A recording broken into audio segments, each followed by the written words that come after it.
Hey guys, Sean here. Welcome to the F1 Word and to the final race watch-along of the 2024 season. We are here already. It seems like only yesterday that it was testing, and here we are for the season finale with the Constructors' Championship on the line. Sort of, I guess, if we want to try and make a fight out of it, and hopefully a cracking race to look forward to. Hope you've all had a good Sunday so far. It is a little bit earlier than I think last week, wasn't it, with Qatar, and later than Las Vegas, of course. So it feels a little bit weird being live this point on a Sunday for some reason, but it just does. Hey to Biker John, to Arctic Salt, to Michael, to Lee, to Zayd, to Pascal, to Michael, to Captain K, to Luke as well, and to RC, Moray, and Creepy Man. That's his name. I'm not I'm not being rude right off the bat. Yeah, hope you're all well and having a good Sunday, and looking forward to what hopefully will be a cracking Grand Prix. So many things going on today, which is why I've gone live a little bit earlier, only sort of 10-15 minutes, but we've got penalties to talk about, or a penalty which I'm sure has upset a lot of people to talk about. We've got Lewis Hamilton's final race for Mercedes. I don't know if you've heard of that. It's been talked about a little bit this year. We've got Carlos Sainz's last race for Ferrari. We've got a Constructors' Championship for grabs, and we're saying goodbye to Kevin Magnussen, Franco Colapinto for now, I suspect, Zhou Guanyu, Valtteri Bottas, and probably Sergio Perez as well. So lots going on this weekend and lots going on today. So we will start with the bad news, I guess. We'll start with the bad stuff. Let's get that out of the way. Shortly after qualifying yesterday, Nico Hulkenberg, who put in an absolutely fantastic lap to put himself fourth on the grid, received a 3-place grid penalty for failing to follow the race director's instructions. Essentially, He'd overtaken in pit exit during qualifying. That was a big no-no this weekend because of the way that the Abu Dhabi pit exit works, and that was a 3-place grid drop, which puts him down to P7 on the grid, unfortunately, for Hulkenberg. So, yeah, disappointing, a shame, but it's actually, in fact, I'll find the document. I wasn't going to, but I will do, because it's actually a really interesting, well, I say interesting read. I mean, that's probably pushing it a little bit, but where are we? I've lost the document. There we go. So the steward said that it's a breach of Article 12.2.1 of the International Sporting Code and Note 12.4 of the Race Directors Event Notes. That's document 13 if you want to go find it. Drop of 3 grid positions for the next race. That's today. The driver did not dispute during the hearing that he did not follow the race director's instructions, but stated he had no other option but to breach the rules in order to get a lap in. So he's admitted to it. Whilst the stewards acknowledge that the position of the team's garages limits their options to send their cars out on track, this can never be used as an excuse to breach any regulations. The prohibition of overtaking in certain areas of the pit lane, or in this case, the pit exit, is implemented to prevent potentially dangerous situations, and therefore the stewards determined that a grid drop is warranted in this case. It's a bit of a unique one for Abu Dhabi. We've seen earlier this season drivers, Max Verstappen, for example, overtaking on pit exit. We saw someone in Brazil. Who's in Brazil? Somebody did in Brazil as well. And that was absolutely within the regulations. That was fine. But for Abu Dhabi, because we've got that tunnel on pit exit, of course, it's deemed a little bit more unsafe. They don't want to crash down there to clog up the pit exit and make it difficult to recover cars. So it's a safety thing, among other reasons. So it's sort of unique in some ways to Abu Dhabi. Some of the tracks have some restrictions on it, but yeah, no overtaking allowed there, and Hulkenberg basically admitted to it.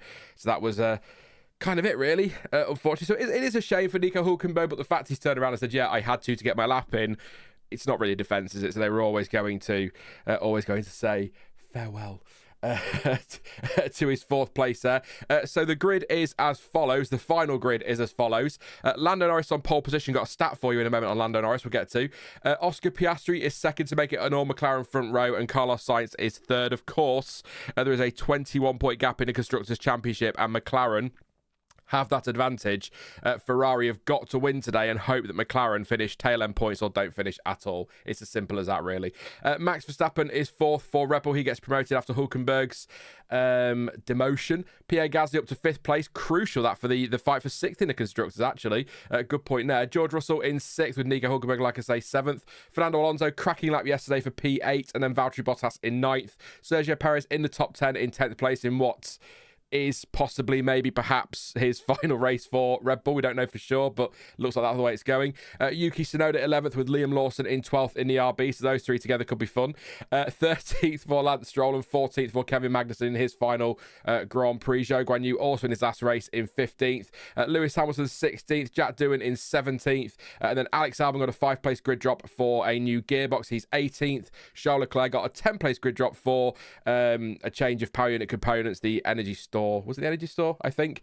19th place for him, and then 20th Franco Colapinto for a 5-place grid drop for a new gearbox. So that is your grid. I'm going to give you, actually, where are we? Let's do this stat now, because it's not my stat. It's Daniel Valente on Blue Sky, I believe, sent it to Stuart. Stuart sent it on, or Stuart saw it and sent it on to me.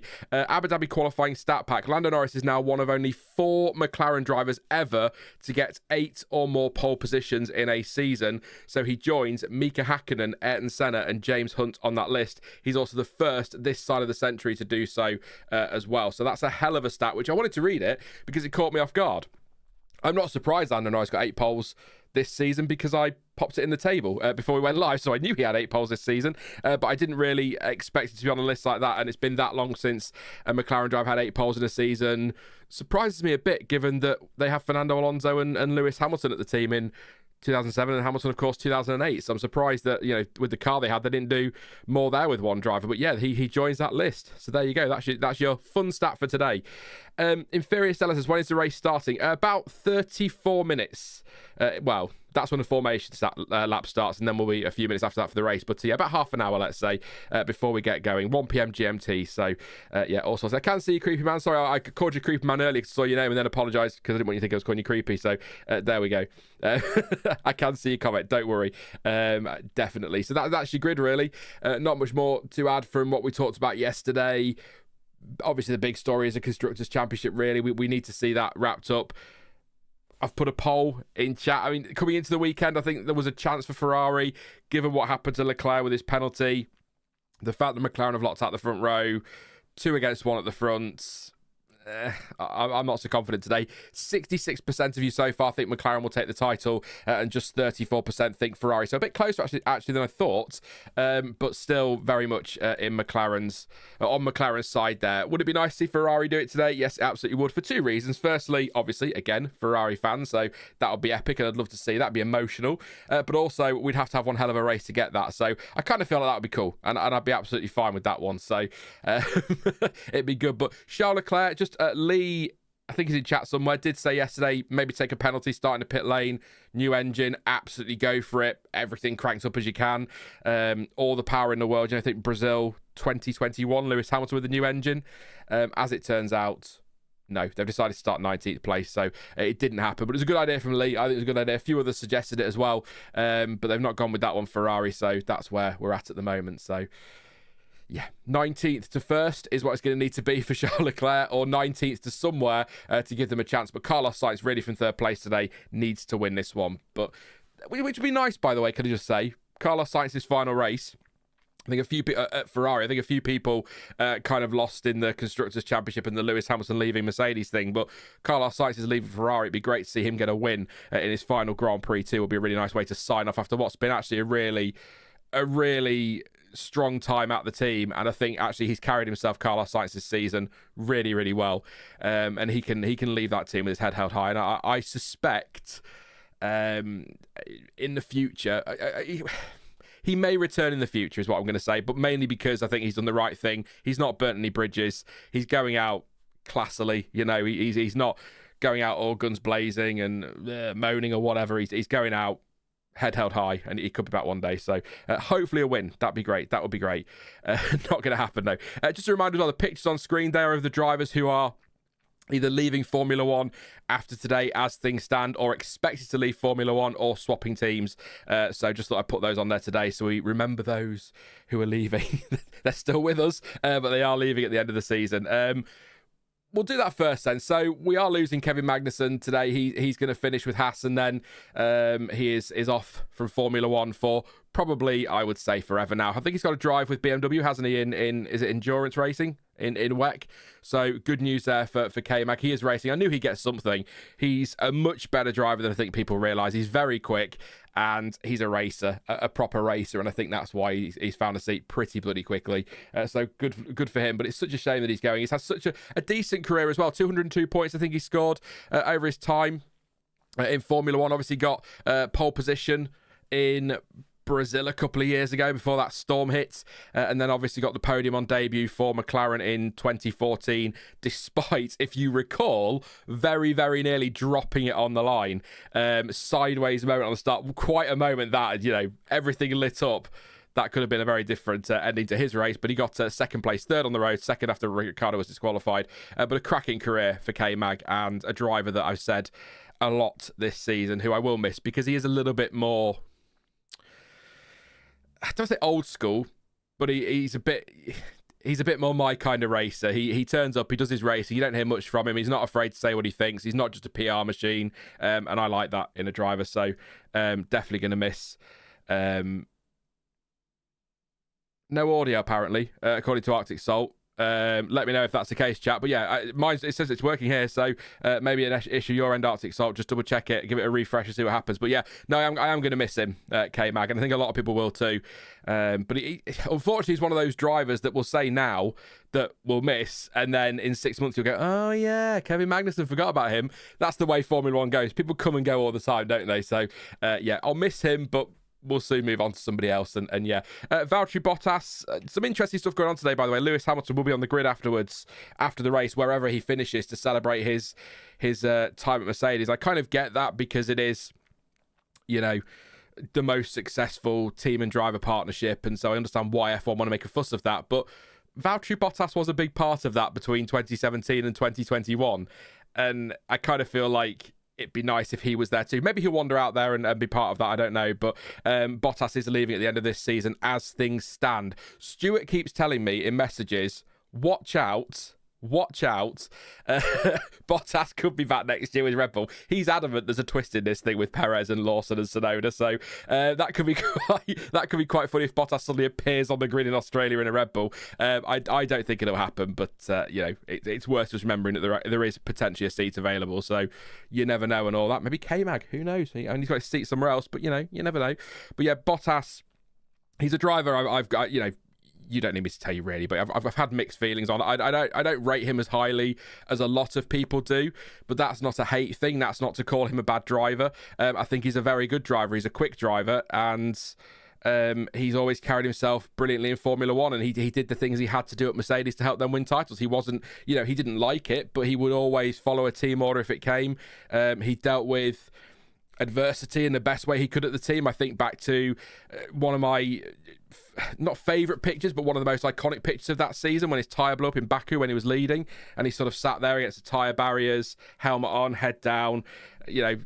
He had some tough times, but he did a cracking job at Mercedes, and actually in qualifying was quite a big surprise as well, wasn't he? Versus Lewis Hamilton at times. So he was Red Ravens is a very good second driver. People will take that as an insult. It's not. There's nothing wrong with that. The drivers make great careers in the midfield and make great careers as second drivers who do what they have to do for their team, and that's exactly what he is. So, but he can also lead a team, as we've seen at Sauber. I mean, they've not done well, but he has still led that team, and he did at Williams a little bit before moving to Mercedes, although Massa was really the team leader there, wasn't he? But Bottas still did a cracking job as a leader there. So really good driver. I haven't always given him the credit he deserves, I'll admit that, but also it's kind of difficult to get too excited about it this season because it's been a bit rubbish, hasn't it, for everybody at Sauber. But yeah, no, Bottas did a cracking job at Mercedes and at Williams, actually, to be fair. Don't ever forget that. So he'll be missed by a lot of people, I'm sure. Who else do we lose? Franco Colapinto is an interesting one. He is officially leaving as a full-time race driver, but he will be on the grid, or not on the grid next season, but with Williams next season as reserve. I do wonder how much the last few races has influenced that. There is some talk that this weekend for Jack Doohan is a bit of an audition for next year, and maybe Colapinto will still find himself in an Alpine. I'm not so sure. We'll see what happens over the winter with that one. But I think not much to say on Franco, other than I think that he's shown he has the speed. He's shown he has the potential. And at times he's shown he's got the racecraft as well. But just the mistakes will have put a lot of teams off. And I think he needs a bit more time in a car like a Williams, somewhere in that midfield where he can kind of just cut his teeth. I hate the phrase, but cut his teeth, learn his craft, whatever, ease into F1, and then maybe a team further up the grid in the future if he can iron all those problems out. But he's got speed as Colapinto. There's no doubt about that, as Martin Brundle starts his final grid walk of the season. Who else are we losing at the end of today? I keep forgetting there's somebody else. Zhou Guanyu, he's a driver that I don't think, maybe you could give it to both Sauber drivers, this one doesn't get the credit that he totally deserves. Has he been amazing? No. Is he a driver that I look at and go, whoa, he's going to find himself in a Red Bull one day? No. Has he been decent? Yeah, he's had some ups and downs, but I think he's done all right. He's got the team's points this season. All four of them have that great drive in Qatar. We've seen glimpses of speed. We've seen glimpses of excellent performances. He's just one of those drivers that I think would sit quite nicely in a Sauber or Williams, back end in the midfield quite happily for the rest of his career and do a decent job for them. But he's not a driver that I think excites many people, but he seems like a really nice guy as well. And I think he's better than maybe he gets the credit for, but I'm not going to sit here and pretend that he's the next Michael Schumacher or anything as bloody stupid as that. But you know what I'm getting at. He's all right as Zhou Guanyu. So yeah, he'll be missed by people down at Sauber, I'm sure, as well. Big changes at that team. I mean, you've got Hulkenberg and Bortoleto. Spoiler alert. Formula 2 champion Bortoleto, that was the whole alert, in the car next season alongside Nico Hulkenberg, of course. So a lot of change there as they prepare to be Audi, not the discount supermarket, the car brand, the car manufacturer. So a lot of changes there, but I think next season very much transitional for those ones. Morris says Zhou has probably inspired China's first great F1 driver. Unfortunately, it's not him. This is the thing, though, and that's true. Inspired is a good word there, and you've touched on it. You've essentially made the point for me, but I'll make it again. There'll be somebody now in China, a young boy or girl karting, who will look at Zhou and go, oh, I can get to F1. I can get there. And it might inspire the next great Chinese driver, the next great F1 driver. So, yeah, we're not having that, big man Pat. That's nonsense. I'm sorry. That's it. I'll block you. Little better than Aldi. I don't bloody think so. I don't know what it's like to work for, but Aldi was... well, it was a thing. Let's put it that way. So, yeah, so you're right. It's about inspiring. I mean, we've heard that all weekend, haven't we? From people who are inspired by Lewis Hamilton. I think Zane Maloney's had quite a lot to say this weekend as well. So, yeah. Who else have we got going at the end of the season? We've got... See, this is awkward. And it's as awkward as it was for Daniel Ricciardo back in Singapore.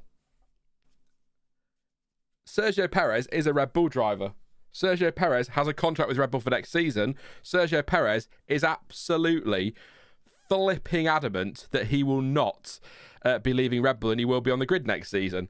However, everybody in the paddock, everybody around Formula One, pretty much every journalist, every reporter, every pundit, every fan is expecting him to be sacked.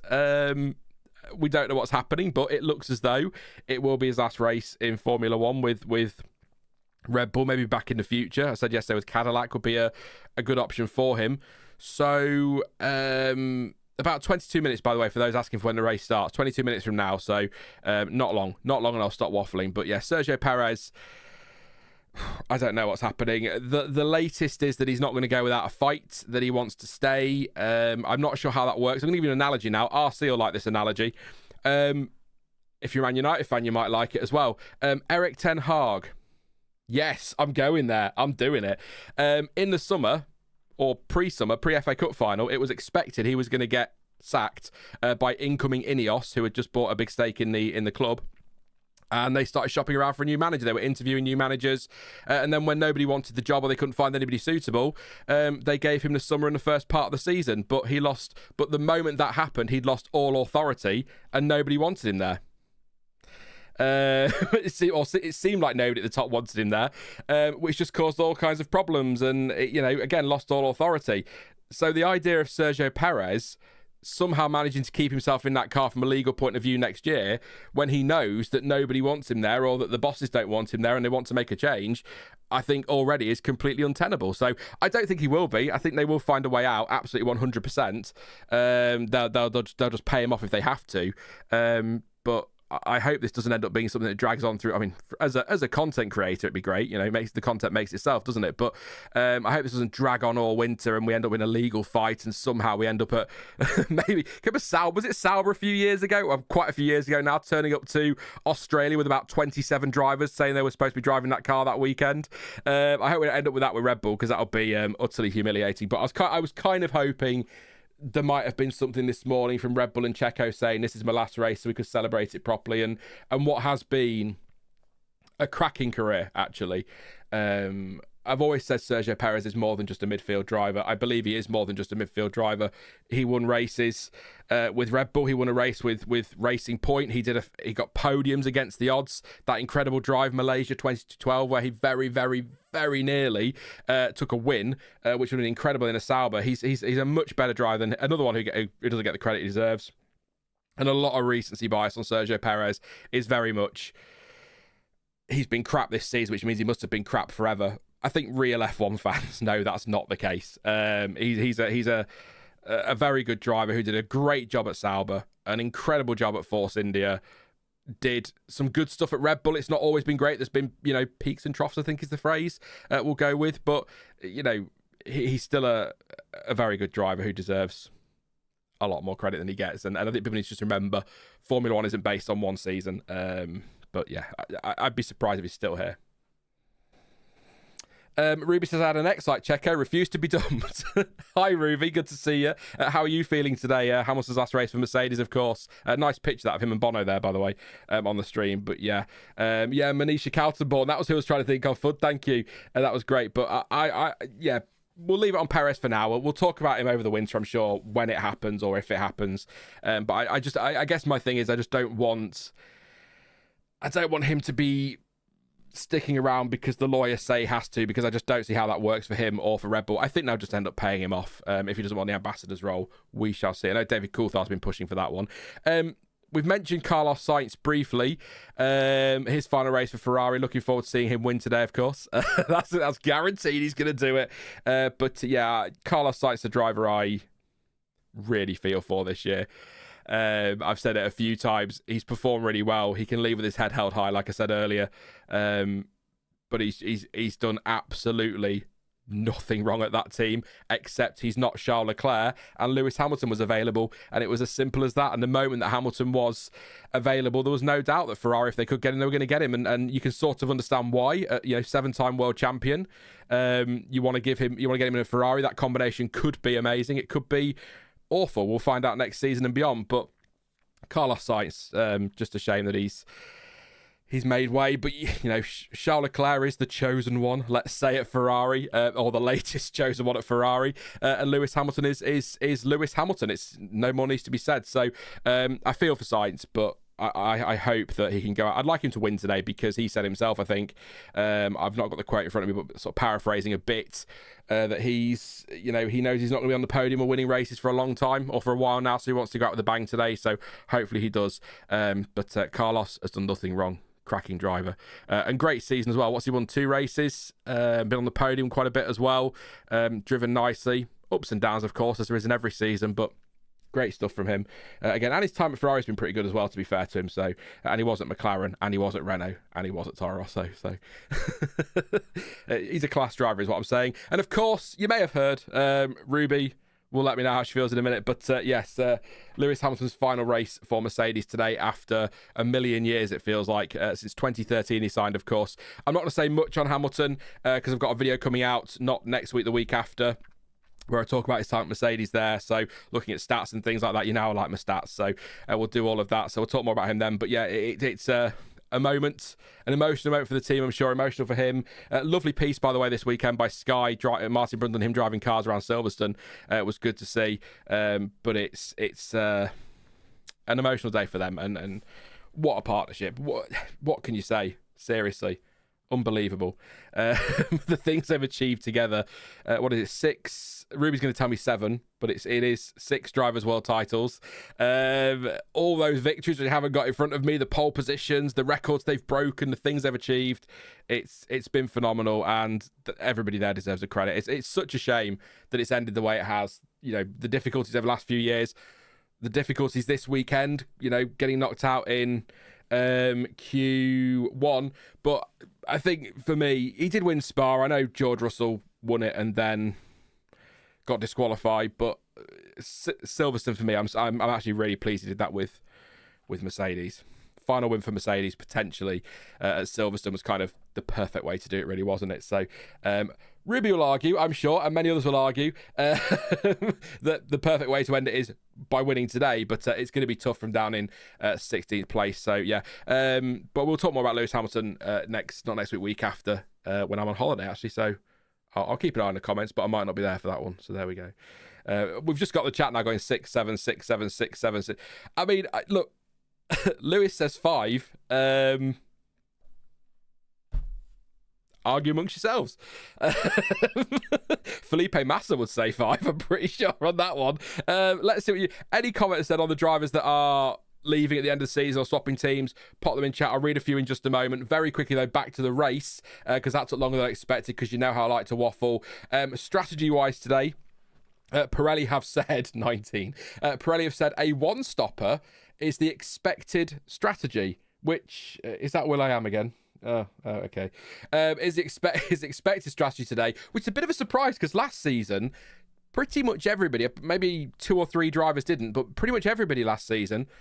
Nico Hulkenberg, we'll get to him in a minute, I promise. I forgot about Nico Hulkenberg. I knew I'd forget him. It's always the Hulk. Did 2 stops last year.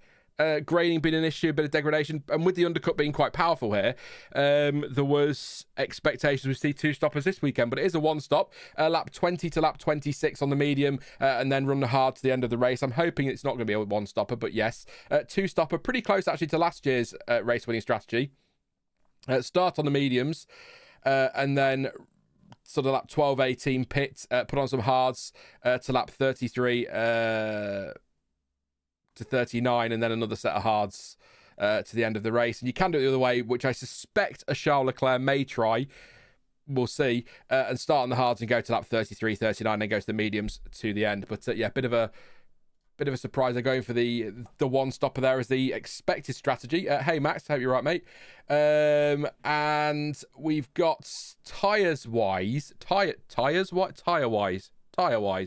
Surely you want plural that, Sean. Tyre-wise, just have a quick look at anything that stands out, really. Both the Red Bulls have 2 sets of the hards and a new set of the mediums as well. Ferrari the same. McLaren the same.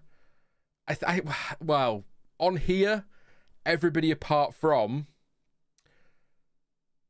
the Aston Martins, the RBs, all have 2 sets of hards, and the Mercedes, but I suspect those hards that have been used have just been put through a heat cycle, so they're basically new. So I think everyone's got 2 sets of hards available and 1 set of mediums. Some new softs for Stroll, for Leclerc, and for Hamilton as well, of course, and then those further down the grid, but they are your tyre. I'll keep those open just in case you need them in the race. I won't run through the grid again. We've already done that. We've talked about the Hulkenberg penalty.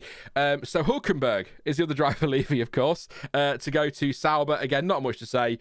Cracking driver. Doing a great job. Would love to see him get a podium at Haas. Not going to happen, I don't think. But he is in a good position today, so we'll see. And I think he is an absolutely excellent signing for Sauber for a transitional period where they're moving to Audi, the start of a new set of regulations in 26. That's a smart signing. Lots of experience. And as we've seen this year and last year, to be fair as well, he's been bloody delivering. He's still quick. He's still got it. I think that's a cracking signing for Sauber. So a shame he's leaving Haas. It does feel like a bit of a backward step at the moment, but I suspect we'll look back in a few years' time and see that as a very good move for him as well.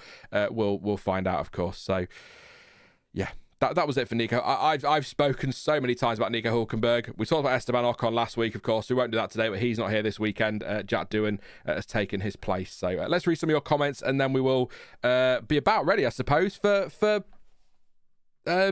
what's it called? The race. Bloody hell. The race. We're gonna watch the sewing. It's gonna be great. Red Raven says if it happens, it would be adequate. Is that a Hamilton win there? Still smarking going on there. Is it Cad? I'm gonna call you Cad or Kaj. Hey, hope you're okay. Having a good day. Sam says, question, to get rid of a driver, not naming names, Checo, surely the payoff should fall under the cost cap as it's not under the driver's salary. It would be the driver's salary because they pay him, unless I'm mistaken, Sam. Sorry, you might have some information, I don't know, but that would come under driver's salary because they pay off his salary, I would have thought. So if he's going to earn £20 million over the next 2 years, they pay him the 20 million. You know, like if you buy out a phone contract, for example, I assume it'd be a similar. I've just compared Sergio Perez to a Nokia, but yeah, no, it's like you buy out a phone contract. So I would say that would fall under the cost cap salary side of things, unless I'm mistaken. If anyone knows, feel free to let me know. Yeah, the YouTube channel, the race or the Grand Prix, says RC ? What do you mean? You may have a different conversation, RC. I'm just having to pause there. He is sponsored by Telco, yeah, so they might even pay him that one, so it should be fine. The chat is, I tell you what, I feel like the chat is really far behind today. I'm just gonna check the settings. Bear with. No, we're on low latency and all that, so I don't know why that seems far behind. I don't know what's happening. I suppose, yeah, he wouldn't be an employee, would he, anymore if they've sacked him, but I suppose they could argue they've paid him off and then they've sacked him, but perhaps some more creative accounting is the way to go, Sam. I'm not sure on that one. They know what they're doing, these teams, don't they? Get your comments, get your predictions in as well. Give me your top 3 in chat. How you think this is going to go today. I'm going to be bold-ish. I'm going to go with the Carlos Sainz win. I'm even going to say Ferrari pull off a great strategy. I know. I nearly fell off my chair. So yeah, we'll go with Carlos Sainz for the win. I'll go Oscar Piastri second, and probably Lando Norris third. But I might throw a third. I might throw Verstappen on there just for No, do you know what? Super bold. Let's be crackers here. Let's say Hamilton goes from 16th to 3rd. I don't believe that's going to happen, but why not? It'd be a great race to watch, wouldn't it? So there we go. I think probably Sainz, Piastri, Norris is the way to go for me there, or a combination of the three, but a Verstappen or a Hamilton or a Leclerc coming through the field, or a Hulkenberg would be epic. Imagine that. Final race for Haas, gets a podium, and then bogs off to Sauber and wins the championship in 2026. No. I mean, my dream for Hulkenberg, I've said this so many times. If you knew, I'll let you know, but this won't be news to anyone else. My dream for Hulkenberg is that he only ever gets one podium in Formula One, and that's a race win. I would love it if he retires in the future with a race win being his only podium in Formula One. It's kind of the perfect way to do it if you're not going to win championships, isn't it? There you go. People will disagree with that, but I think that could be fun. Lucas says Sainz P1. Madua says Carlos P1. Knocker of the day, Perez, says Red Raven. Lucas says McLaren 2-3. Mike's gone with Piastri, Sainz and Verstappen. Scully says Sainz, Max and Hulk. I like that podium. That's a good podium. Would that open? Oh, it would depend whether you put the McLarens though, wouldn't it, Scully? About the championship. We'll try to keep an eye on that as we go. Sky are doing that. If you've got Sky Glass and all that nonsense stuff now, if you want your onboards. Rocket P-Bird says Verstappen, Perez and Leclerc. Nero says I'm a Ferrari fan and even I don't think that will happen. No, I'm being bold. I'm being optimistic. Why not? Ruby says Hamilton. Shocking. Max and Sainz. I'm surprised you've given Max a second place, Ruby, actually. That's the surprise in your predictions there. Bot says Carlos win. McLaren's 2-3. Piastri, Norris and Sainz for Annette. I'd love Piastri to win if Sainz can't today, actually, Annette. Michael says Norris, Verstappen, Piastri. Pascal's on Sauber points and Sainz win. Norris, Sainz and Piastri for Fudd, who says points for Hamilton and Bottas and a DNF for Russell, Verstappen and Perez. Ooh. Lee says Sainz, Hulkenberg and Bottas. Hamilton, Sainz and Leclerc for Sebastian, Ferrari 1, 2, 3. Yeah, technically, I suppose. Yeah, you could argue that. Nick says Norris, Piastri and Sainz. Yinka's gone with Leclerc for P1. Yuki P1 for Kevin, who I can imagine is just bouncing around the living room today with the Constructors title on the line and the battle for P10 still to be decided. Oh, love to be in your house, Kevin. I bet it's a party today. Bro has said Hulkenberg. Murray says crazy predictions. Max and George race on battle which ends in them kissing. We'll pretend you mean tyre to tyre, a bit of a bump there, but yeah. It'd be a scene, wouldn't it? It'd be interesting to see. Max for the win, says Biker John. Couple more then. Norris, Piastri and Max. Norris, Verstappen, Sainz, Hulkenberg for danger. Sumate says Carlos Sainz and lots of Spanish flag emojis there. Unfortunately, Ocon isn't around to smash 5 or 6 cars out, says Kevin, and then laughing. So there we go. Jack has gone British flag, Monegasque flag, and Spanish flag. So I'm assuming you're thinking Ollie Behrman gets a last-minute call-up, Arthur Leclerc, and Pedro de la Rosa. There you go. Symphony says Sainz all the way. There we go. The music has kicked in on TV. By the way, good news. Very good news. I'm actually running on time today rather than having rewound. The bad news is Sean spent so long waffling, Sean hasn't got multi-view already, and Sean is talking about himself in the third person again because he's an idiot. Yes, this is the awkward moment of the stream where Sean tries to do 2 things at once, which is just not possible. It's also the awkward moment of the stream where Sean loads up the Qatar timing screens, which will be really, really funny when I'm reading through what's happening in the race and whatever's happening isn't matching up on the timing. So we are going to get ready to go with this one. We'll head us watch on screen just a second. I want to make sure everything's in place as best I can. I will open up the championship predictions table as well, so it tells us what is happening as we go. But I think, given the state of play everywhere in the championship, we should be able to do the maths ourselves, but we also maybe won't. We'll find out, won't we? So let's get everything ready then. We're just about there. I can head over in just a second. I will, of course, try my best to keep you updated, but we'll see how that goes. It wasn't too bad in Qatar, but it was just a reminder that as much as we give Crofty a bit of grief sometimes, commentating particularly on the first lap is not easy. As, by the way, if you didn't catch it, Alex Jakes found out this morning. I felt quite sorry for him in that moment because that was quite funny. It's like, no, mate, that's not Hadjar. You carry on. Poor Alex Jakes. He's a cracking commentator, really, though, isn't he? We'll let him off. Everyone's allowed a mistake. Let's head on over to the watch along screen then.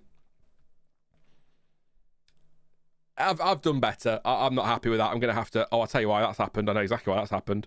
I moved things around to get that picture in. Let's do the usual talky bits then. So the live timing is provided, of course, by Multiviewer for F1. Fantastic app. If you haven't got it, definitely go and check it out. It's free to use, but you will need an F1 subscription of some sort, so please do go and check them out. Thank you very much to those guys for this season. It's been cracking. No on-track footage for... Where are you, Liam? Where are you? I've lost you. There you go. No on-track footage for obvious copyright reasons. You can do some creative Googling to find out. It's on F1 TV and Sky in the UK if you haven't got access to any other way of watching it. They're the only ones I can give you. Please do give us a like as well. 385 you here at the moment. That will peak soon to a bigger number, I'd imagine. But please do drop a like. That would be fantastic. And subscribe if you are new. Thanks to everyone who subscribed yesterday. I'll try and do shout-outs through the race as well to those who do sub, who appear in Streamlabs. So please do subscribe.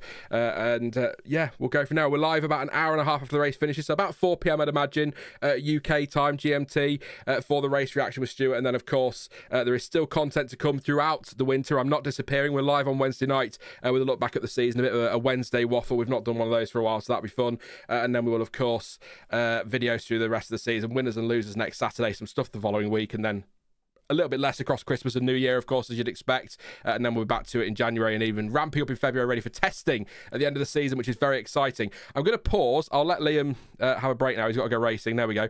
And I will just pause while I readjust my seat and everything ready for this and get my headphones on and have a quick drink. So 10 seconds. Count them.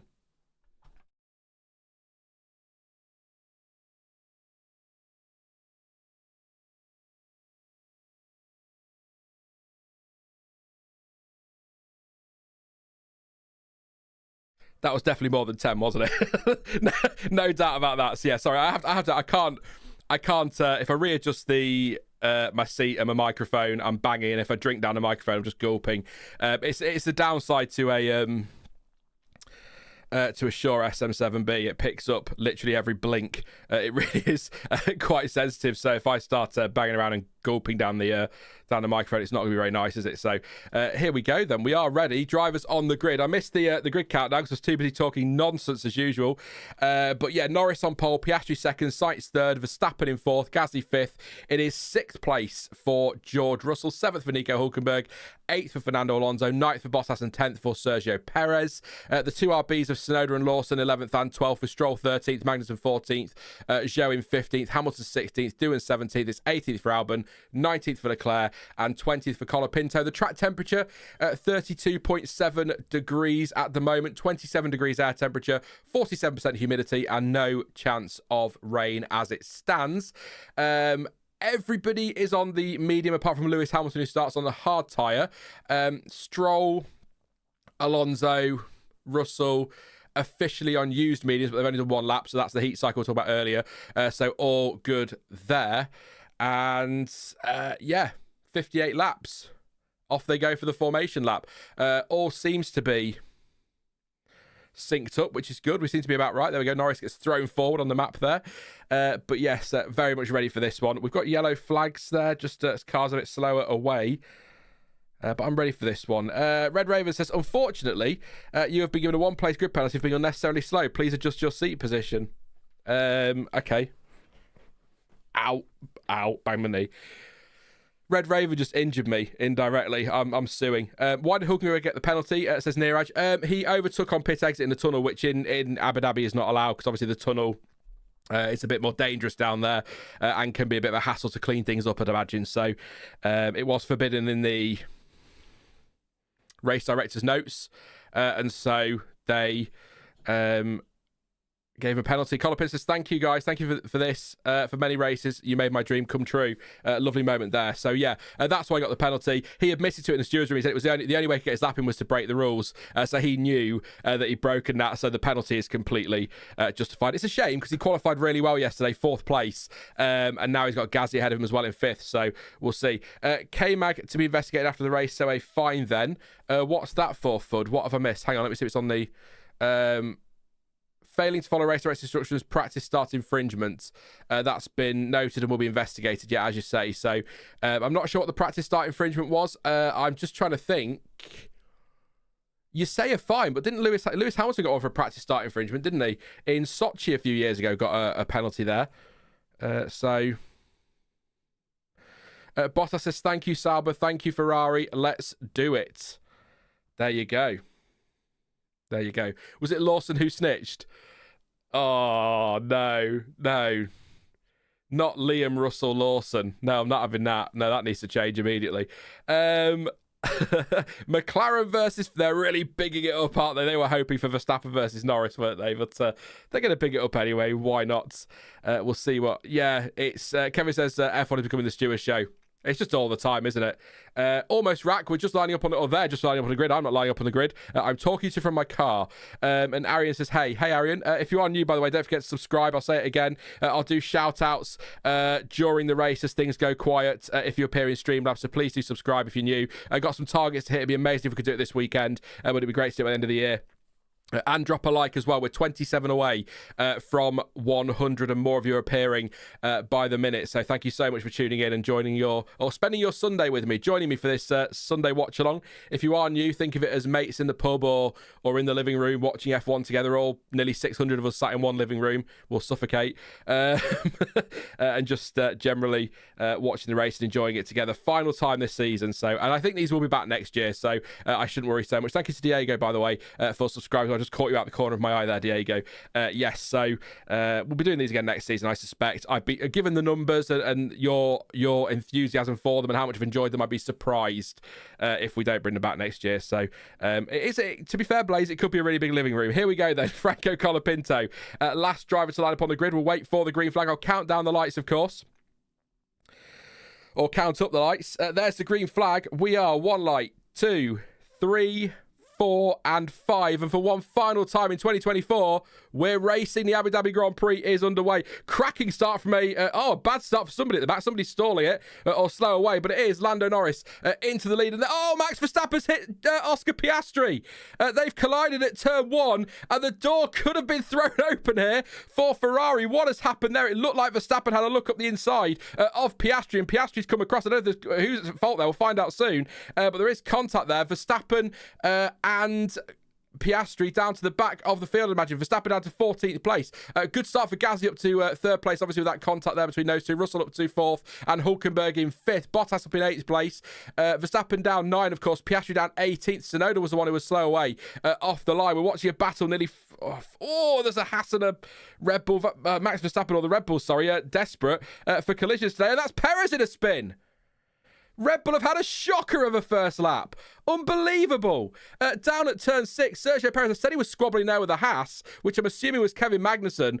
Something's gone on there. We'll wait and see. But we've got a broken front wing for one of the Saubers there. I think that is Valtteri Bottas, who's going backwards. What has happened to Bottas? Was that the one who had the contact with Perez? What a scruffy start to the Abu Dhabi Grand Prix. Enjoy it, though, because this could be all the action we get today. We've got a Williams dive at the inside of Jack Doohan there into turn 12. What a crazy first lap. I'm sorry, I didn't even look at the leaders. Norris does lead. Sainz is 2nd, and it's 3rd for Gasly, 4th for Russell, and 5th for Hulkenberg. All the action was behind. Magnussen was up in 7th now with a great start. Leclerc up to 8th from 11 places. Sorry, that got me giddy. I'll stop shouting. I'm very excitable now. Let's have a look at what happened. It's someone. It was Tsunoda who was slow away. He has got going. So good evasive action there by the Aston Martin. Verstappen, does he understeer a little bit there? Piastri could have given a bit more space. That's always the case in turn 1, lap 1. But I don't know if Verstappen understeered at all there. Let me know what you think in chat.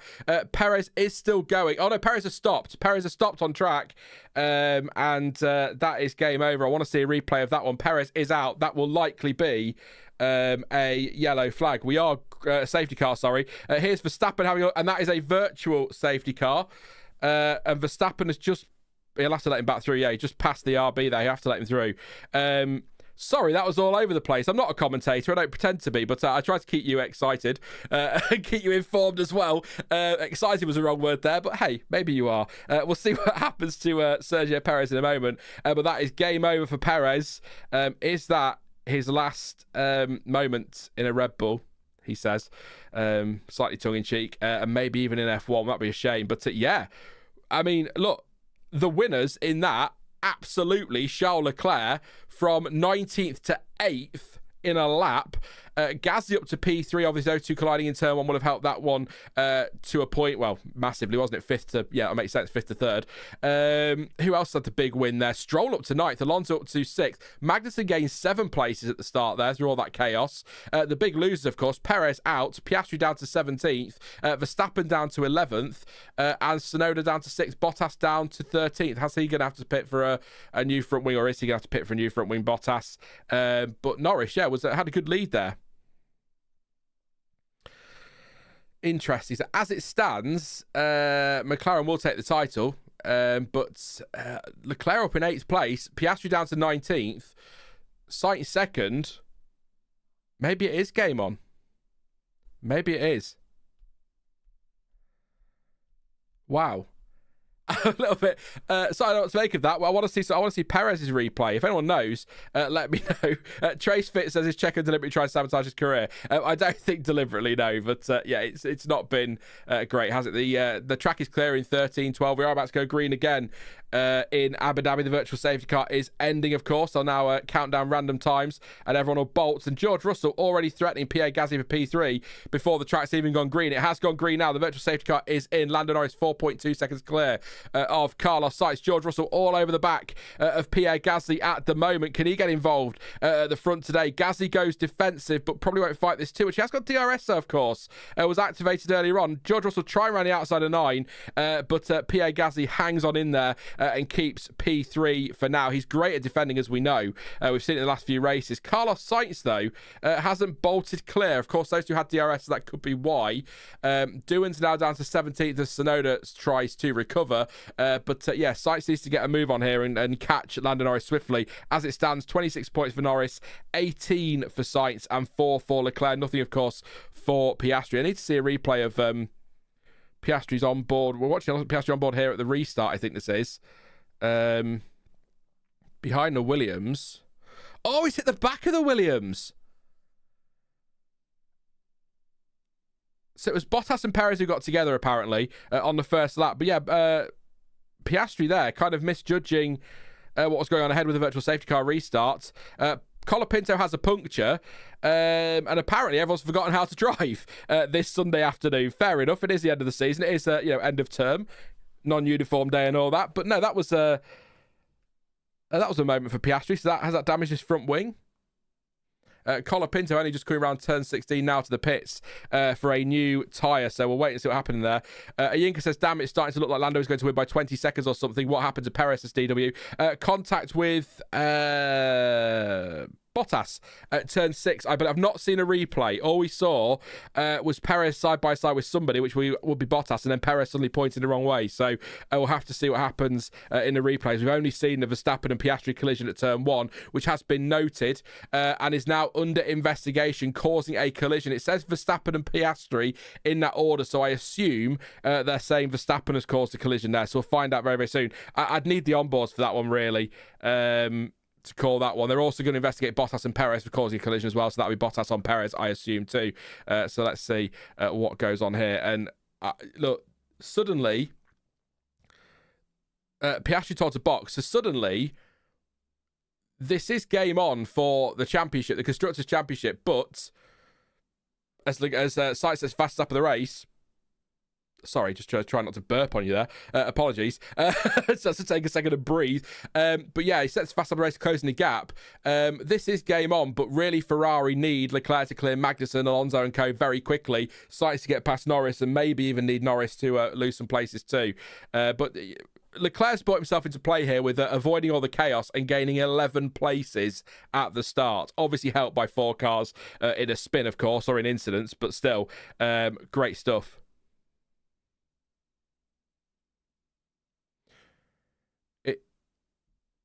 Yeah, it sounds like Ted.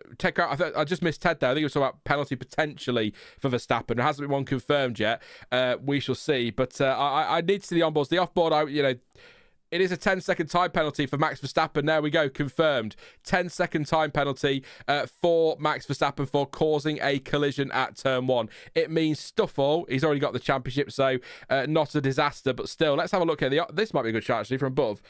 So Yeah, Verstappen sort of goes in a bit late, doesn't he, there? You could argue. A late decision to go to the inside. Piastri, here's the on-board I was looking for, Verstappen's. Let's see what happens. So he gets a good start, Verstappen, and then sort of goes for it. Yeah, he does throw it in sort of last minute. Then Piastri comes across.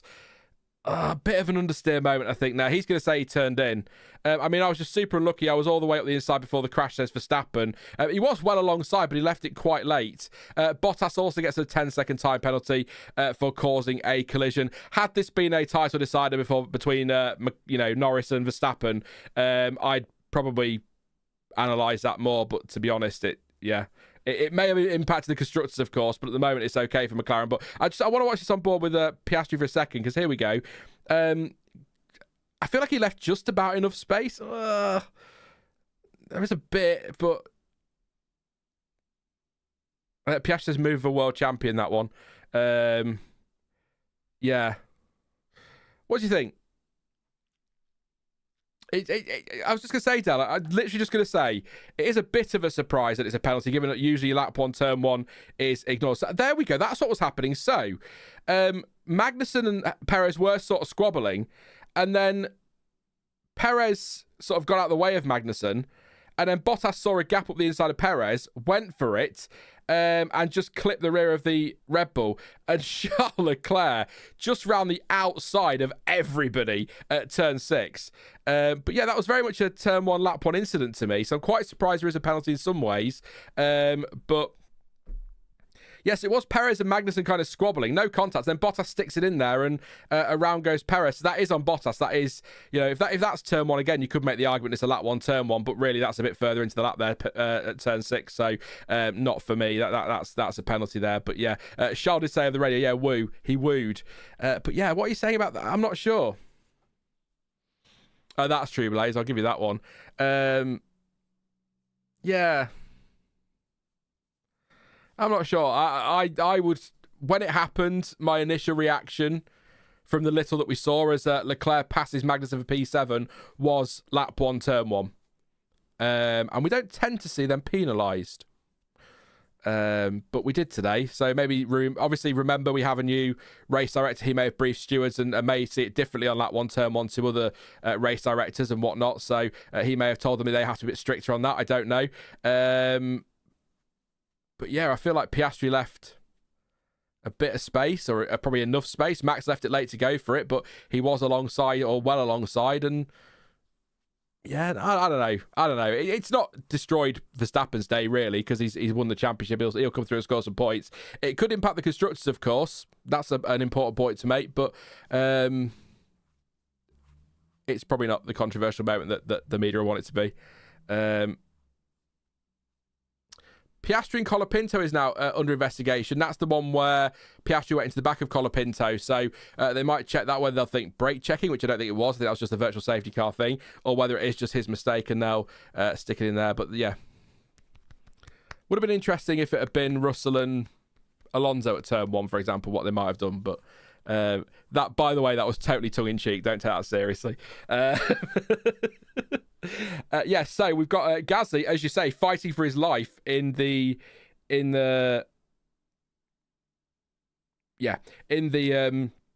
battle for third with George Russell. Sorry, I was just checking the championship standings there.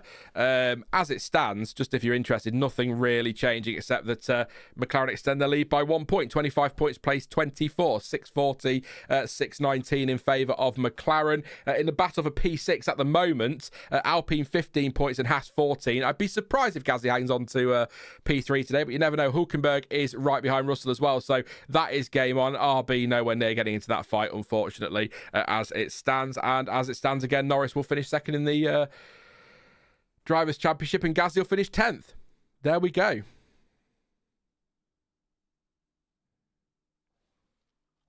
I'll deal with the bot, don't worry. There we go. Problem solved. Yeah, it happens all the time on these. But yeah, so what's happening? We are on lap 9 of 58, coming towards the end of lap 9 of 58. No, not Norris just started it. I lied to you. There you go. Norris is currently leading, 3.1 seconds clear of Carlos Sainz. Pierre Gasly fighting for his life, 3.7 seconds behind Sainz, and just a second clear of Russell, who's got Nico Hulkenberg for company, by the way. And if they go through this detection point, So Russell hasn't got DRS on Gasly. According to the timing screens here, Hulkenberg has on Russell, so this could get interesting. But there's a real train starting to form behind Gasly now of Russell, Hulkenberg, Alonso, Leclerc, Magnussen. 10-second time penalty for Oscar Piastri for causing a collision with Franco Colapinto, which of course caused a puncture. Magnussen then is battling with Verstappen. Here we go. Max Verstappen might have a look, but he won't now. Not quite close enough. So it is a 10-second time penalty for Bottas, for Verstappen, and for Piastri. So there we go. I assume the puncture is what's probably swayed that one not in favour of Piastri, but in favour of a penalty. There goes Verstappen up the inside of Kevin Magnussen into turn 9 to take P8. DRS assisted, of course, because there is a zone down there. Just the 2 zones here between 5 and 6 and 8 and 9. So got that move done. And now he can chase on after Charles Leclerc, who is right behind Alonso, but in that DRS train. So you know what a DRS train is, but we'll go through it anyway. Hulkenberg has DRS to Russell, Alonso to Hulkenberg, Leclerc to Alonso, so it's tough to pass there. So Verstappen will cruise up to the back of this pack, but may struggle to get through it. Leclerc isn't able to do it at the moment. So, 10-second penalty, 10-second penalty, and 10-second penalty. It's the story so far. That's Alonso off track. This might help Charles Leclerc. He was out wide at turn 1 there, so this might help him. That will put him closer through DRS and does break DRS to Hulkenberg. So an opportunity here. Again, a little bit deep into turn 5 there, Alonso, but some people like that line through turn 5. Others like to keep it tight, but I think Leclerc here, DRS wide open, closes in, pulls to the left, and cruises past into P6. Next up for him, Nico Hulkenberg. Then it's George Russell and Pierre Gasly. What a drive so far for Leclerc. Again, I know he benefited from all that chaos at the start, but he still gained 13 places, 11 of those on the first lap. So great stuff. And that move as well around the outside of turn 6, that could have gone anyway, couldn't it? With depending on which way Perez was going to spin there. Great stuff from Leclerc. So there you go. Yes, we have got 10 seconds penalty for Piastri, who is currently P17, by the way. Bottas behind him, but a shame for Bottas, by the way. He stuck his car in there, so it's his fault. Lewis Hamilton was 12th as well. He stuck his car in there. It's on him there, and he's got the penalty. But would have been nice for him to get a point today and not fall back to 23rd if Doohan can get a decent finish. He's up in 16th place right now. Things settling down as you'd expect. We had all the chaos early on. We're just going to watch Alonso here. Goes into turn 1, just a bit hot, a bit of a shuffle on the entry as well, and goes wide. That'll be a lap time deleted. They've also noted Zhou for a false start. So everybody so far in their final races for teams, or a lot of them, seems to be having a bit of a rough time out there. Bottas has a penalty. Zhou's under investigation for a false start. Generally speaking, that's going to be a penalty. They tend to be slam dunk depending on the situation, but especially since they've changed the way the rules work. So we'll see. We'll see what happens there for Zhou, but I'd imagine there'll be some sort of penalty there. Is Bottas squabbling with somebody, or is that just the way? He's not, is he, at all? No, he's nowhere near. He's 18 seconds off Piastri and 20 clear of Colapinto, who had that puncture, of course, after being hit by Oscar Piastri. So pretty miserable day for Piastri so far, and for Bottas and Colapinto, but cracking stuff so far as Hamilton moves up into 11th place. For Hamilton, who's gained 5 places. Magnussen's up 5. Leclerc's up 13 already. But yeah, it's been an interesting start as Lawson gets back past Hamilton on the run to turn 9. So those two are scrapping at the moment as we watch on TV. Hulkenberg fending off for now Charles Leclerc, but Leclerc is on the move. It's all on Lando Norris today, you know. Neeraj says, unless Sainz can close in, McLaren still win. Yeah, pretty much. I think second and third isn't even enough, is it? So they need Norris to have a problem, or for Sainz to get past Norris and then Leclerc to come through as well, and then maybe, but even then I don't think there'd be enough, because it'd be 18, 30, it wouldn't be enough there either, would there? So they need Norris to have problems today, really, in the championship, or in the lead, to win the Constructors' Championship. As there goes Hamilton past Lawson. This is a replay. Then Lawson, this is why I love the DRS in Abu Dhabi. Then Lawson will get another detection point, and then they will go for it, and then round the outside on the run to turn 9 and gets a place back. It just gives us some good squabbling. What Fernando Alonso? Abu Dhabi cliche alert. What Fernando Alonso would have given for DRS in 2010. There you go. Albon's been noted for a false start as well. So Joey's officially under investigation. Albon has been noted. So the stewards. Who said that earlier? Somebody said it's all about the stewards these days. So there we go. We've got over 1,000 of you here. Thank you so much for tuning in and spending your Sunday with me as Charles Leclerc has a look up the inside of Nico Hulkenberg into 9. Will he get through? He's going to come back. I think we're wheel to wheel. We're side by side, and Leclerc does get through. Hulkenberg thinking better of it. That's a cracking move. Good defence from Hulkenberg, but Leclerc, having initially looked to have backed out, tucked into the corner to take the inside line, and then got it done on exit. So great stuff. Hamilton says, I've got no pace, mate. No pace.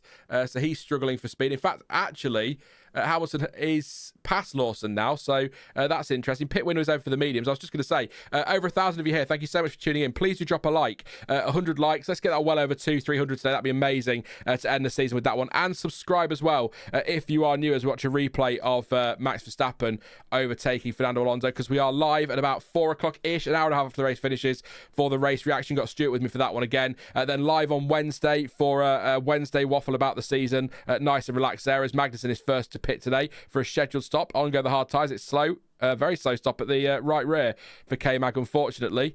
Yeah, then we've got the winners and losers video next week, and there'll be content throughout the winter as well. So, yeah, likes and subs, greatly appreciated today. We've got a target we want to hit. It'd be amazing if we could do it. So thank you very much for your support this year. But yes, that was Joe and Albon in as well for their stops. I'm surprised, actually. Little bit surprised that Albon and Zhou pitted when they did. I suppose they want the speed now, but with penalties looming, potentially for both of them, I thought the teams might just hang on and see what the stewards do. But they've obviously decided not to, for whatever reason. So, there you go. Don't know why, but they've just decided they wanted to get there. Well, I guess fresher tyres might make up for the time that they would have lost on waiting for the penalty. If you follow what I'm saying, I don't even know if you follow what I'm saying there. I know what I mean, but as long as somebody does, that's all that matters. Max Verstappen is closing in on Nico Hulkenberg now. Leclerc, what's his pace like since he got through? 29.5. He is closing the gap on Russell. Russell a 30.0. So a couple of tenths between on this up now, because it's 29.8 for Leclerc, as Hulkenberg and Alonso are in the pits for their scheduled stops. This is probably or potentially the one and only stop today for these drivers. Some might fancy going for a Graham, sorry. Oh, Graham, thank you. Sorry. Oh, balls. Yeah, sorry. I meant to do that, and somebody put it up last week. Thank you. I'll just go and find. I did have the timing code somewhere. I apologise for that. Just changing it from last lap to best lap. Last lap rather than best lap, sorry. It's a hangover from the quali one. I changed it last week, and I'll do it very quickly now. It won't take me a second, so apologies that I missed that. Hopefully I don't screw this up, but there we go. Sorry, again, I fixed it for you there. We are last lap displayed rather than best lap. Sorry. I've got two, one for quali and one for the race, and I forgot to change it, so there we go. But there's Russell, battling with Gasly, who again is defending for his life. Great stuff there. So, if he hangs on to P3 today, I'd be stunned. But, you know, who expected an Alpine double podium in Brazil? Literally nobody. So you never know in Formula One. You never know. As into the pits comes Pierre Gasly. Thank you to Evan Matthews, to Schleich Creations as well, and to Diego for subscribing. Thank you very much. I can only shout out those who appear on Streamlabs, so sorry if you have subscribed and I've not given you a shout out. Let me know if you have, and I'll try and do it if I see you. If I don't, then I obviously won't, because I can't. Try to watch the race as well as do all the other things as well. So Gasly, 2.6 second stop. He's going to rejoin, hopefully for him. He should be ahead of Hulkenberg, but he's going to come behind Doohan, I think, here on track. He does go under the track. He's behind. His teammate should jump out of the way if needed, though. So that shouldn't be a problem. But good stop there, 2.6. He is behind Doohan. Like I said, they can swap those positions if they need to. Leclerc is closing in on Russell. 29.5 for Leclerc, 29.9 for Russell. So there we go. The Alpines immediately swap places. Gasly in a little bit of clear air can now chase after Sonoda. Front tyres are getting way too hot. I can't brake, says Verstappen, told understood by GP. Yeah, Ferrari has a chance, but Sainz definitely needs to get on with it. I mean, we are only lap 15. He doesn't need to right now, but he needs to be a bit closer to Norris than he is, and I think he's got to pass. He's got to win. Ferrari need to win today. They need some misfortune for Norris, and they need Leclerc to pick up big points as well. But yeah, 5-second time penalty for Zhou Guanyu for a false start. We kind of expected that one, didn't we? I assume Albon will be next if they do look at it. It is still noted for Albon, so not officially under investigation, so they may not. But as it stands, yeah, it's a 5-second penalty for Zhou, who's down in 17th anyway. So not a great day for Sauber, unfortunately. Both those drivers, of course, leaving after this race. Hulkenberg and Bortoletto actually immediately leaving, because Hulkenberg and Bortoletto in for the test in midweek, aren't they? So yeah, hopefully by the time we're live on Wednesday, we'll know what's happening with Perez, by the way. If you are just tuning in, Perez is out of the race. Albon, there you go, under investigation. No further investigation for false start. But yes, Perez out of the race after Bottas hit him at turn 6 on the first lap and put him into a spin. That was game over for Perez. Verstappen on a 10-second penalty after colliding with Piastri, who's down in 13th place. That was at turn 1 on lap 1. 10-second penalty as well for Bottas for that incident with Perez. We've got penalties as well for Zhou, 5-second time penalty. I think somebody else has one as well. I might be wrong. Let me just double check and scroll through the feed. I feel like there's another one that I've missed. But penalties so far. And outside of the chaos of the first lap, not a lot's happening, but not quite as chaotic, not quite as dramatic. Piastri got a 10-second penalty. There we go, for the collision with Colapinto, where he gave the Williams driver a puncture, which I'm sure he appreciated. Norris, that's how the tyres. Okay, struggling a tiny bit more. Seems to be maintaining right now, so he's happy with those tyres for now. So there we go. It's over. Absolutely. Leclerc is all over the back now. I say all over the back. He's 1.1 seconds behind Russell. We've now got Pierre Gasly right behind Yuki Tsunoda for P8 on those fresh, hard tyres. So again, Gasly driving exceptionally well today. And with the undercut being quite powerful here, he should actually, in theory, let's see what he does across the line. 29.9. No, not really. I mean, Russell's pushing hard. He's got a purple first sector, so he's obviously going for the overcut here. Can drivers go for two-stop? They can. It's actually, like I said at the start, it's quite a surprise they haven't. Because last year, pretty much everybody, apart from very few drivers, went for the two-stop. And Pirelli coming into the weekend expected a two-stop race. Lance Stroll, on lap 17 of a 58-lap race, has just been given a black and white flag for track limits. He's on the brink of a penalty already. Here goes Gasly then on Tsunoda in the DRS on the run to turn 6. He should slip through quite nicely there on those fresher tyres. Tsunoda maybe going to try and run a bit longer here. He's going to get the second bite though, isn't he, with the DRS? Or the first bite, sorry, in the second DRS zone as Gasly's family celebrate there. But here goes Tsunoda now. He's getting a run, and now Tsunoda's come back at him at turn 9 with that DRS, like I say, and goes back through. Gasly's going to try and hang it out around the outside. He's not, is he? What a brilliant driving from Pierre Gasly. Kept it out around the outside there versus Tsunoda, and hung on beautifully to what is now P8. Great driving there from Charles Leclerc. Love seeing cars around the outside of a corner, as you will well know by now. One of my favourite moves, so good stuff there. Wasn't the fastest lap in the end for Russell. 29.4 is his best. 29.7 was his last lap. So there we go. Leclerc 29.5, so he's still quicker and is right on the back of him now within DRS. So this is about to be the battle for P3. Leclerc's pace, by the way, he has got Russell ahead of him, but 4/10 slower than Sainz at the moment. So Sainz has got the speed, but unfortunately for Ferrari fans and Carlos Sainz, he is still a couple of tenths of a lap slower than Norris as well. So Norris is building his lead, but still a long way to go in this one. You never know. Lance Stroll's got a long way to go. At the moment, Leclerc is almost in the undercut zone, according to the graphic at the bottom of the screen there.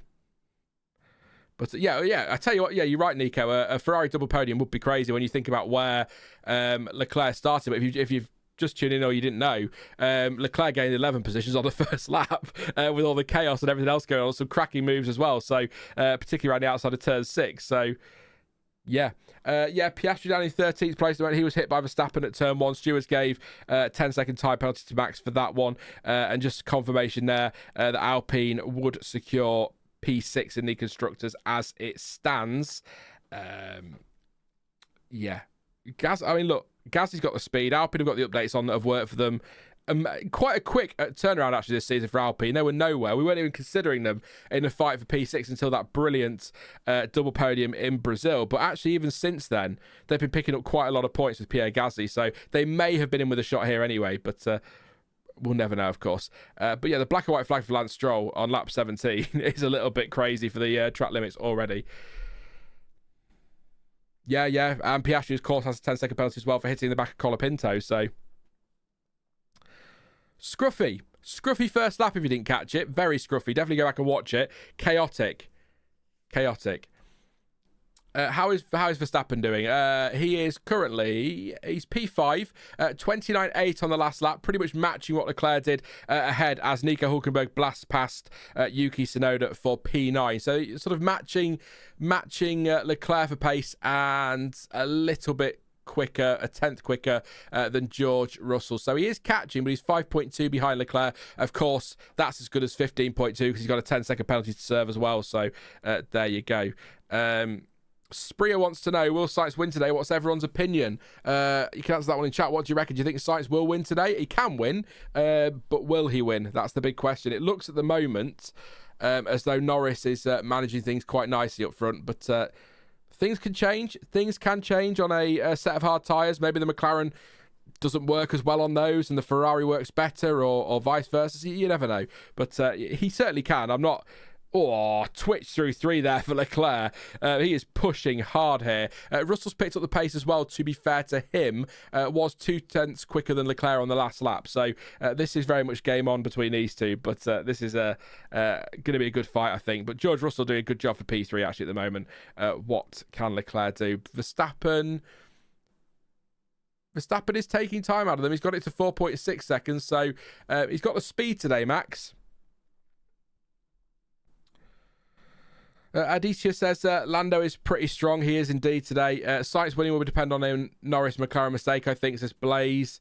Norris had to lose it on track with no barriers and no gravel traps, says Nick. Yeah, good point.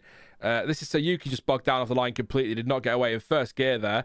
What's he going to say? I lost a clutch, man. I don't think I did anything wrong, to be honest. So loss of clutch there, very slow away, which dropped him down the order. But actually, to be fair to Yuki, I know there have been pit stops, but he's driven quite nicely since then and has made some places. So, but a lot of it seems to be him getting past at the moment.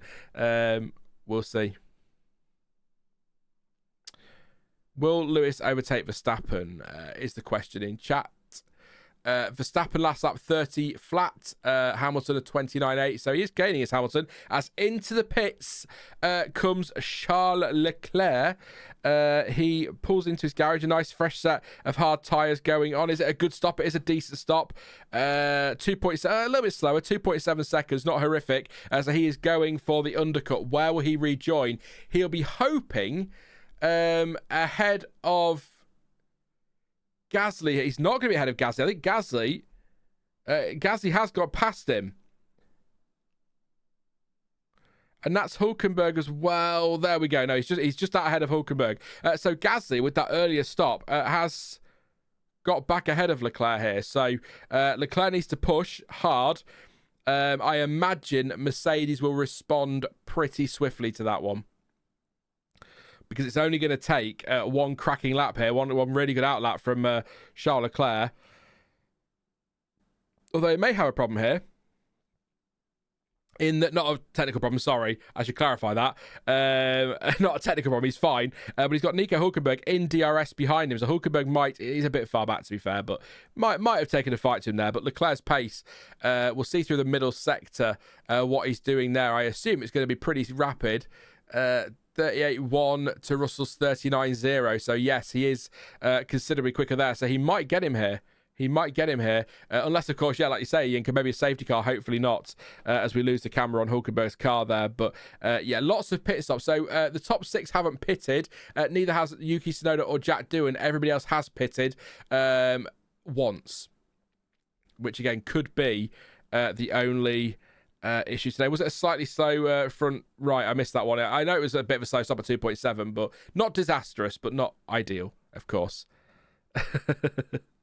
I'm wondering if Russell might pit here, but he he seems to have gone on, so obviously not. Thank you, by the way, to Benjamin. You've appeared in Super Chat, in Streamlabs. Thank you very much, Benjamin, for subscribing. Don't forget to subscribe if you're new. I'll do some shout outs if you appear in there throughout the session. The race, I should say, not the session. It is a session, I suppose, but it's a race. What a sesh. It's great stuff. Here's Pierre Gasly now on the back of Liam Lawson, who's running in P6 yet to stop. Running nice on the mediums, actually. His pace isn't epic, but it's not horrific. Really. He's quicker than his teammate, I guess is what I'm getting at there. Gasly couldn't get past Lawson. He might get a run into turn 9 here. Leclerc closing in on Gasly. Leclerc 18-0 to Russell 17-9. So it's not working at the moment for Charles. So the overcut seems to be more powerful here today. I don't know. Sonoda on team radio has been told to stay out. He's questioning why. So he wants to pit pretty swiftly, I'd imagine, on those tyres. I mean, he did a 31.2 on the last lap. He is the slowest driver out there by... where are you? Yeah, by a good 0.5 of a second at the moment, half a second. So he wants to get off those tyres if he can. That's what he's after. Daniel L says, hey people, 1.3K are watching the stream and only 134 likes. Let's bring it up. He deserves it. I didn't say it. That was Daniel. But yeah, please do drop a like. It'd be great to get to like 300 today. It really, really would. But I'm, appreciate. It's just all about the algorithm. You know how these things work online these days. It's all about the algorithm. Russell on the radio. I can maintain this pace, he says, as Sonoda and Doohan pit. Doohan's first racing F1 pit stop there. 2.6 seconds for him, 2.4 for Sonoda. Pierre Gasly now having a go at Liam Lawson into turn 6, and that is done and dusted. However, Lawson will get a bite of DRS now on exit here. There is a detection point now. Leclerc is right on his backside, almost pushing him along. There's the activation. So Lawson can come back at Gasly here. The problem for Lawson is going to have to watch Charles Leclerc, who's gone to the inside of turn 9. No point fighting that really for Lawson. His tyres are much older, and through goes Leclerc. And he's in a slower car, I guess is the point there. Oh, and that's... I thought Leclerc was going to have a look there. Up the inside into turn 10 and turn 11. I got a little bit excitable there. Sorry, went all full crofty there. It just looked like he was having a look. Gasly was a little bit wide, but it didn't happen. So there you go. Blimey, Leclerc. Yeah, got me nervous there. Max was a little bit worried there. Arctic Salt says that Norris engine failure with 10 laps to go. Oh, that'd be really awkward as well. I'd be celebrating it. I don't want to celebrate it because it wouldn't be his fault. And it's, he's racing well out there. Like, Sainz was a tenth quicker on that lap, so he's starting to come back a little bit, but pretty close there. Over into the pits comes Liam Lawson for a fresh set of hard tyres. Went quite long on those. Oh, slow away. Pulled away and then stopped, I assume, given that the mechanic is shaking his hand there, that the wheel wasn't quite on. So a 4.2 second stop in the end for Lawson. That's going to affect him, so... here goes Charles Leclerc on Gasly. Has a look into P6. Gasly doesn't fight too hard because although I'm sure he'd love a podium, the man he's fighting really is still behind him, Nico Hulkenberg, who did a 129.9 on the last lap to Gasly's 130.1. So Hulkenberg coming back at Gasly here in the battle for P6 in the Constructors, and don't forget, more importantly, P10 in the Drivers. Carlos Sainz has been wide and had a lap time deleted. Lawson says the wheels aren't on, mate. So Lawson potentially here unsafe release and a loose wheel. I'd imagine they're wanting to pull over if that is. We'll see if we can see his car. There we go. He says they're not on. Do they look on? They look on to me. He's pushing hard considering his wheels aren't on. So yeah, I think they're fine. I don't know. I don't want to get all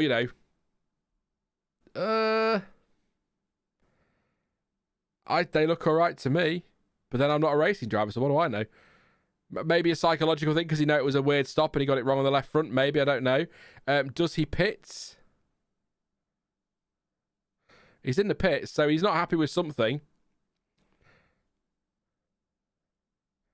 He says the car dropped. I assume that means off the jack. So let's just see here. Are they just going to try and tighten those wheels up? It looked okay. on board there. I didn't see any. Let me know what you think in chat, but I don't think there was any. Well, they did have to tighten it, so there we go. No, that will be a penalty. That'll be a penalty all day long.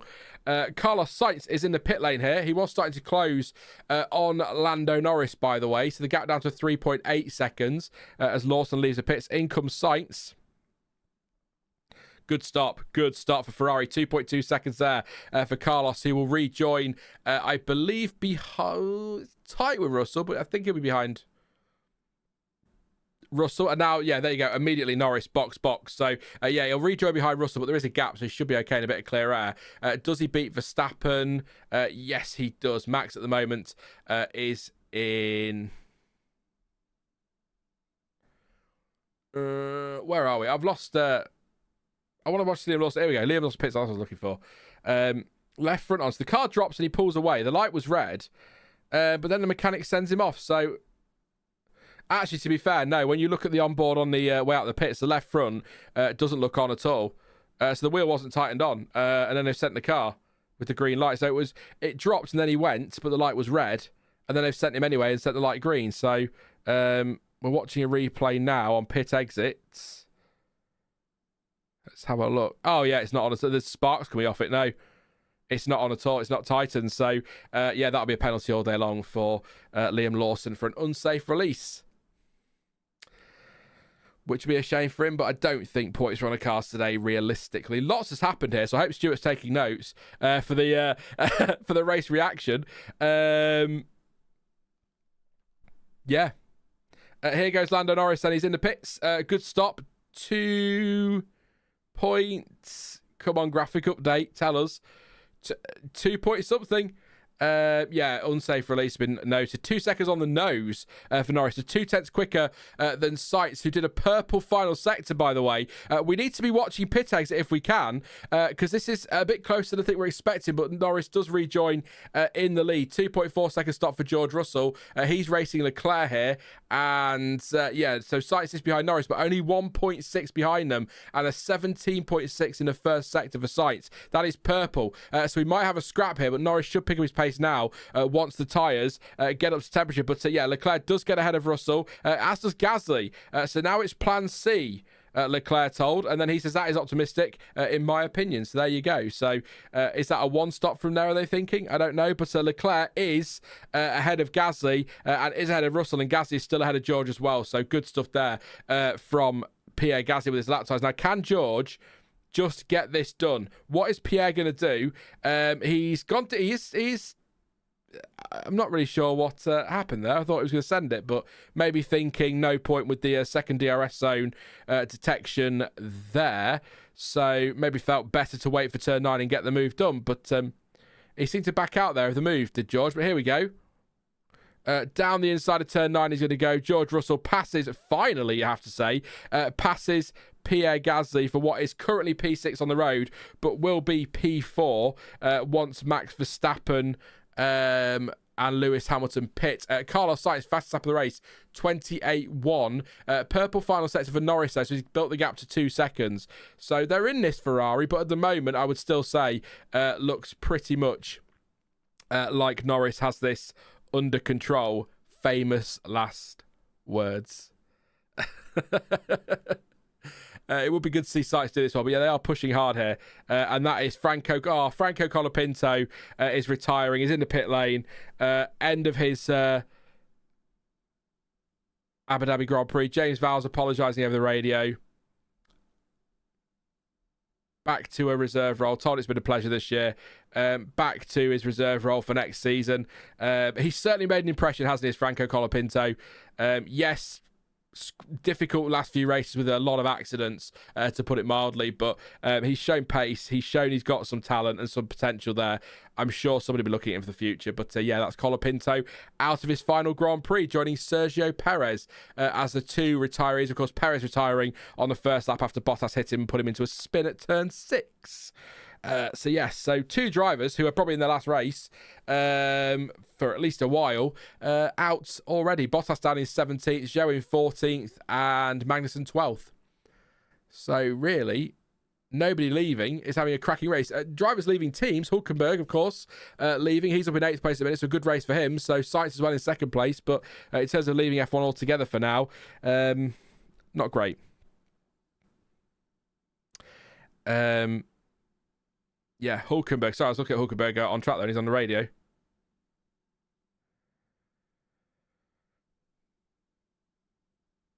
Not sure what that was about there, but yeah, unsafe release. It will be investigated, or is being investigated for Lawson. That'll be a penalty all day long. His wheel wasn't on, so always going to happen, isn't it? Unfortunately for him. I say not his fault, but he did go before the light was green, so probably could take some responsibility. But they did drop him off the jack, so you could argue that as well. So it is under investigation. Queen Witch says Colapinto has no luck. On a positive, at least he didn't end the race in the wall. I tell you what, it would be one hell of an achievement to find a wall in Abu Dhabi. To be fair, it just feels like that sometimes, doesn't it? But no, yeah, look, not his fault. Probably mechanical there, I'd imagine. So a shame for him, absolutely. But again, mistakes, crashes, too many of those, I know, but still did all right, I think, in Formula One this year. Hamilton on the radio. Okay. Bono saying they've got a plan here to get him a possible P3. So keep an eye on Lewis Hamilton. So I'm guessing run long and one stop. Black and white flag for Tsunoda for track limits, and perhaps completely unsurprisingly, a 10-second stop-go penalty for Liam Lawson for releasing in an unsafe condition. It's been 3 years since we had a stop-go penalty in Formula One. We've had 2 in 2 weekends. There you go. Formula One, ladies and gentlemen. So stop go for Lawson. Obviously a safety issue. Verstappen stopped, of course, serving his penalty in the pits there. He served his 10-second penalty. Off he goes with a fresh set of hard tyres. So 3.5 second stop, 13.5 overall with the 10-second penalty. And he will rejoin behind. It's funny how these things work out in Formula One sometimes, isn't it? He will rejoin, well, not quite behind Piastri. Stroll's going to go through now, maybe somebody else, but yeah, he's going to be not far behind Piastri on track. Funny how that works out. Magnussen in again. Is that his second stop for K-Mag? It is indeed. I assume to another set of hard tyres, which was one of the Pirelli strategies. He has indeed, and off he goes for his final stop in F1, unless we get a safety car who wants to go for a fastest lap late on. That's actually, very quickly, that's something to look out for. Verstappen said, could we ask for 20 seconds, stupid idiots? So he'll be in the stewards room afterwards for that. Because you're not allowed to criticise the stewards if you're a driver. There you go. Just saying. But yeah, no, something to look out for is a Bottas or a Zhou or a Magnussen popping on a set of softs with 2 laps to go and going out in a blaze of glory with a fastest lap to say goodbye to F1. But yeah, Verstappen, he just went, if you missed it, he went on the inside of turn 1 fairly late. Looking at that on board, there was enough space there. To me, and a lot of you in chat as well, as we've got Magnussen stopping on track, I think. Or has he spun? I think he's had a spin. He's got going again, though. But yeah, Verstappen. Oh, no, it's Bottas. Bottas and Magnussen have collided, I'm telling you now. Bottas has a puncture, a broken front wing, so those two won't be putting the fastest lap on now. That's the white flag there for a slow car. I think they've collided. I was just going to say, Verstappen went at the side of Piastri. Piastri turned in. Verstappen understood, whatever side you want to take on that one, whatever. And they had contact and they both spun, and that was 10 seconds for Verstappen. A lot of people in chat agree it was a lap 1, turn 1 incident, but the stewards felt otherwise. So, oh, I see. So Magnussen has gone for it on Bottas, has got the move pretty much done, and then Bottas locks up his left front, then his right front, and then just crashes straight into Magnussen, completely out of control. That will be, if not Bottas retiring, that will be 100% a penalty for Bottas. He wasn't under control of his car there. Magnussen said, isn't that just fucking great? I'm going to miss it. But yeah, Magnussen's done nothing wrong there at all. Bottas has just got it all wrong at turn 6 for the second time in this race, has to be said. And I wonder, with all that debris there, given what happened in Qatar, although apparently Hamilton's puncture in particular wasn't caused by the debris, according to Mercedes and co., I wonder if they might pop a safety car out for that. We'll see where the debris is shortly. That's a good point for Ted. Sorry, safety car now does completely turn Hamilton's race around. He's 21 seconds, 60 seconds off the lead. 5 seconds clear of Leclerc. I was looking at Leclerc's time there, sorry, to the lead. But yeah, so maybe, yeah, suspension gone. Certainly, yeah, is he retiring? Yeah, game over. Yeah, the hub's destroyed. Yeah. So that's it. Valtteri Bottas joins. Wow. So the outgoing Valtteri Bottas joins the outgoing Franco Colapinto and probably the outgoing Sergio Perez as our retirees today. So that is game over for Valtteri Bottas. Will he or Perez or Colapinto return in the future? We shall find out. Bottas is under investigation for causing a collision, but that will probably change to after the race, and we're going to have one of those weird moments where he gets a penalty that he'll serve at his next race start, which he's not going to have at the moment, is he, as it stands? So I can't see much. There was just a bit that flew off, I think, Magnussen's car on the 8-9 straight, but it looks okay, actually, from there. So I don't think there'll be a safety car. But a safety car now, Hamilton's on for a podium, but Leclerc is pushing hard. He's 7/10 quicker than Hamilton on that lap, and the gap is 4 seconds. So, yes. Michael says, amongst the outgoing drivers, Joe is killing it. Absolutely. Sainz, Jake says, close the gap a little bit. I'll be honest, Jake, last time I looked, which was probably about 5 laps ago, he was 2 seconds back, and he's still 2 seconds back. So he might have gone up and then come down again. But I've been kind of trying to keep up with everything else going on. As in comes Piastri, flooring it on pit entry there. We'll have to wait in the box for 10 seconds here, and then a change of tyres. Let's just keep an eye on this one. So you can put the fans near the cars to cool it, but you can't touch it. That mechanic's a bit closer than I think he should be. They'll be watching that, the FIA, I'm sure. There we go. I was watching the mechanic on the right front as we look at it, left front for Piastri there. It was a good stop, 13.4 overall with the penalty. There's always going to be a bit of delay, isn't there, as people get to work. So I was just watching there. I was like, oh, not too close. Not too close. They'll tell you off. You get another penalty. Kind of like hold, and go. But yes, Piastri rejoins in P15 ahead of Magnussen and Lawson. Magnussen, by the way, purple first sector, purple second sector. He's on the soft tyre. I did tell you to watch out for K-Mag here. He's about to come through, I think, as Verstappen has a fast lap at the moment, 28.0, and do a 1:27.2 for Kevin Magnussen. He is currently 9/10 quicker than the race leader. There you go, K-Mag. So fastest lap of the race. I told you he might. Would that be his third fastest lap of his career, maybe fourth? Jason, it was 1.8 when I commented, and then Sainz lost those couple of tenths. Okay, fair enough. They didn't look a fool, Jake. It's the way it works. It's fluctuating all the time. So I'm just going to watch this replay of Leclerc quickly at the start. And we're going to, this will be good. So off he goes from P19. He gets past Tsunoda. He gets past someone on his left there. Then into turn 1. He gets past the Alpine of Doohan. He's then got Hamilton ahead of him. Then we're going to see Max Verstappen and Piastri spin. He gets past both of those. Still tucked behind Lewis Hamilton. Then into turn 5. He goes around the outside of Hamilton. And then around the outside of Stroll, I believe. Then he goes around the outside of 4 cars. 2 of them end up in a spin at turn 6 to make all these places up. What a first lap that was from Charles Leclerc. Well done to him. And I think if you are just tuning in and wondering how this race is going, we have had drama. There has been overtaking. There has been action. But the fact we're watching Charles Leclerc's move through the field from the start probably tells you where we're at the moment in the race more than anything. But what a drama. And these overtakes, some of them are DRS, and yeah, you're expecting them. But that first lap from Leclerc, and yes, I'm biased. I don't care. Leave me alone. It's a race finale, season finale. I'll be as biased as I need to be. Some great stuff there from Charles. As into the pits, finally, comes Lewis Hamilton, the last driver to pit. I assume this will be medium tyres to the end. They are scrubbed mediums, so they've been through a heat cycle. Is the phrase of my phrase of the weekend, I think, unless I'm looking at maybe not actually. It's right rear look to me, but you can't have a mix set on, so it won't be. So maybe not. Maybe just be a weird angle and lighting there. But here's him, and he's going out again. He will rejoin Hamilton.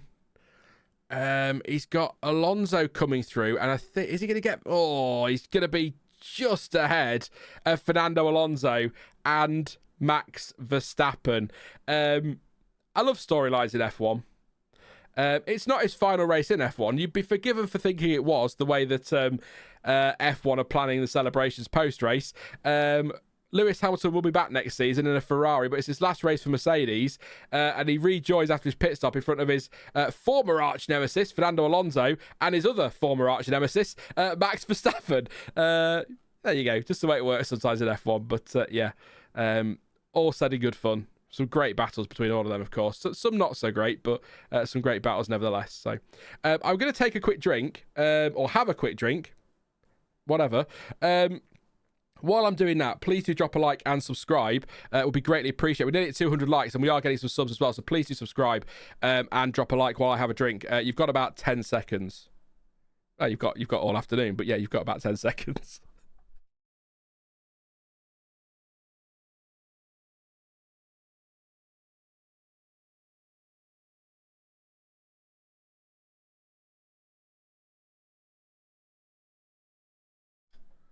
I'll have to get like a little Sean is drinking graphic, won't I, for next year?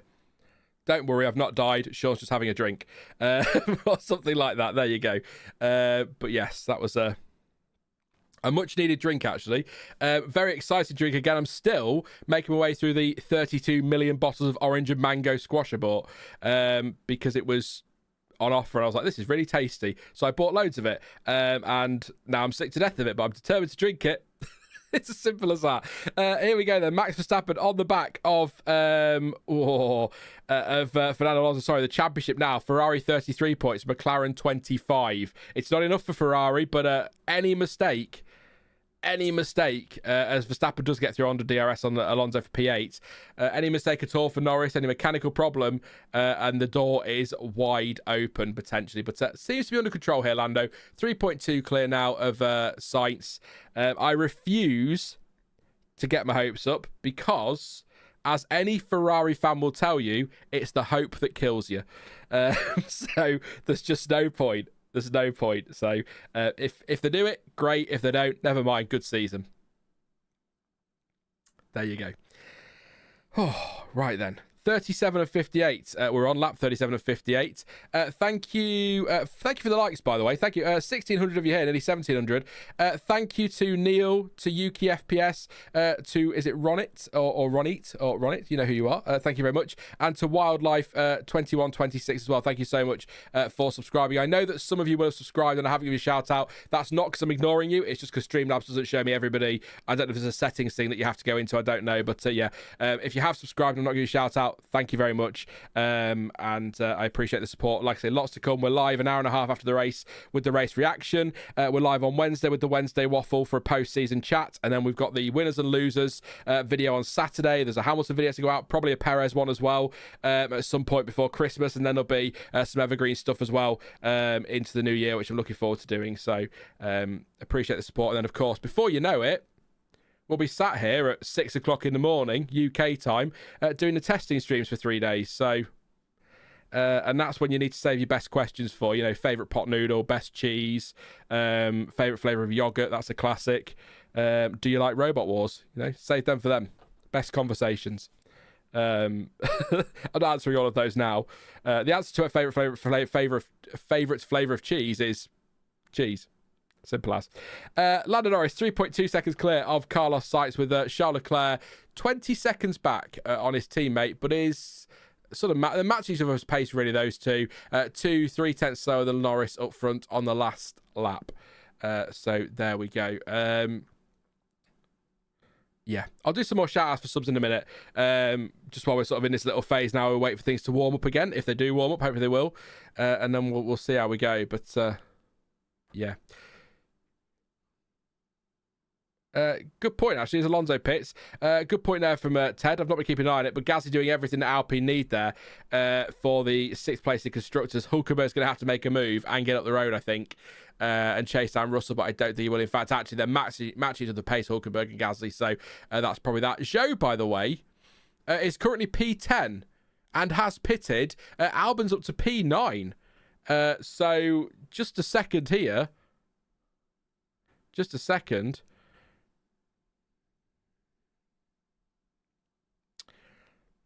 Could Zhou do it? Could he get points on consecutive weekends? So I was reading a comment there from Joe, and I was trying to work out which I prefer. I think it's roast. Always roast, Joe. Always roast. New potatoes. I think if Ferrari get 1 and 3 while Norris, P2 and Piastri out of the points, Ferrari will win by 1 point. It says Daniel L. I've not done the maths, Daniel. I'll get my phone out.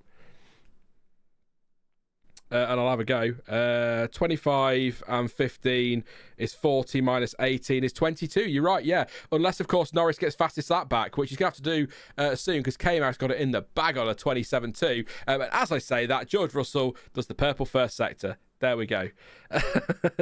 Always the way. Always the way. What's happening on track then? Where are the battles? Let's have a look for the battles. We're at that stage of the race now. So we'll keep an eye on the leaders, but not sure there's much doing there at the moment. What's Russell going to do through the middle sector? We'll keep an eye out for that one in a moment as well. Battles on track, really. Stroll is 9 tenths behind Piastri in the thrilling fight for P14. Hamilton 1.8 behind Hulkenberg, and Hulkenberg not really catching Gasly. So, yeah, we're watching Hamilton now. So it has really settled into a classic Abu Dhabi afternoon right now. Chaotic start, some great overtaking, some great moments, and some chaos throughout, really. But we've definitely hit that Abu Dhabi afternoon phase now. Everyone's settling down, ready for their winter break. Long old time to go until testing. I got told off by an IndyCar fan the other day for saying that F1 winters are long. Norris, do you think he would pass Sainz on new tyres if he stayed out? And Norris says, I think so, yes. Is that worth the risk? Unless they're just thinking of a safety car coverage, maybe, just in case we get a late safety car. Maybe. We're not doing it. We're not having a conversation. We've moved on. Lap 40 of 58. So we are coming towards the end now in these final phases of the race. But yeah, things have settled down quite a bit now. But I'll keep an eye on Hamilton. He's back on the back of Hulkenberg here, 7 tenths off him. So you would think, really, as Hamilton does a purple first sector, the driver watching is Lewis Hamilton. He's got those fresh medium tyres on. He's closing in on Hulkenberg. He is purple in the first sector. So you think, where is he? So he's about 2.5 behind Gasly, and in fact here goes Hamilton up the inside of Nico Hulkenberg into turn 6, DRS down that straight, of course, and then nicely through there. A little bit twitchy on entry, but he does get the position, and he should pull away from Hulkenberg fairly rapidly on those fresh tyres. So now he'll chase after Gasly, 2.1 behind, 2.2 behind. Then he's got 13 seconds to Russell. Ugh. And then it's another 4 to Leclerc. I think he will get Gasly. What's his lap times? 1:28.0, 28.3. No, he's only 3 tenths quicker than Russell. We'll see what he does on this lap. He might be even quicker now. So Russell's just done a 28.4. Lawson and Gasly, then Hamilton over the line. So Lawson obviously going to be a lap down. Where 28.4 versus 27.7. So Hamilton is quick. As we now watch Jack Doohan versus Lance Stroll here in the fight for 13th place. Stroll falling backwards off the back of Piastri. I assume Piastri just passed him then. But Doohan having a look at turn 9. Couldn't quite get it done. But this is his allegedly his audition for Alpine, which is odd because he was signed for next season. But as we know, as somebody's pointed out before, Alpine famously very good at managing their young drivers. Yep. So no, Stroll on Doohan, sorry. So Stroll into the inside of 6. And then he's got the place done. And then Doohan's going to get the DRS for 8 to 9. Has a look around the outside. Can't make it. He keeps his foot in. Does Doohan. Very nearly gets alongside. But no, not Doohan there. And it was Stroll passing Doohan there. That's what got me confused. I thought so. But yeah. Hamilton already on the back of Gasly. So we're watching him now. Carlos Sainz nearly 5 seconds off the lead, I think. McLaren maybe thinking safety car window. Get a gap, maybe. I don't know. Because you never know. But yeah, Hamilton just coming to the hotel now behind Pierre Gasly. This is a matter of time, I feel. And then it's after George Russell. But question for chat. Do you think Mercedes move George out of the way if Hamilton gets anywhere near him, or are they going to be free to race? I guess it depends on whether or not they think they can catch Leclerc. If not, then there's no point, is there? But I'm just wondering if they might think give him a shot at that podium. But you never know. Things can happen. One of the top three could retire and it could open up to be a podium, but we'll see. Currently, Magnussen, by the way, still has the fastest lap, and I'm taking credit for that. Complete credit. He did the lap, but I called it. I said he'd go for it. If he can, I mean, he could hang on to it. It's half a second quicker than Norris's best. Verstappen's just done a purple first set to ruin this, though, hasn't he? And he's half a second quicker than Hamilton's best as well. So it is a very good lap. I know it's a soft tyre, but it's still a good lap. And there's Hamilton now blasting past Pierre Gasly to take P5 in the race. So now it's after George Russell. 14.4 seconds a gap. He did carry out an overtake last lap or on that lap, so 28.6 isn't a bad lap time at all matching him, but we'll see what happens out. I'd like to see a fight between the two Mercedes, but yeah, we'll see what they do. I assume they'd be free to fight. What are you saying in chat, actually? Yeah, like you say, free to race, pretty much. Good point, Dell. Maybe they're getting Norris to push now, get a gap, and then obviously go for fastest lap. Hamilton asking how big the gap is. 14 seconds, he's told. And he says 14 seconds.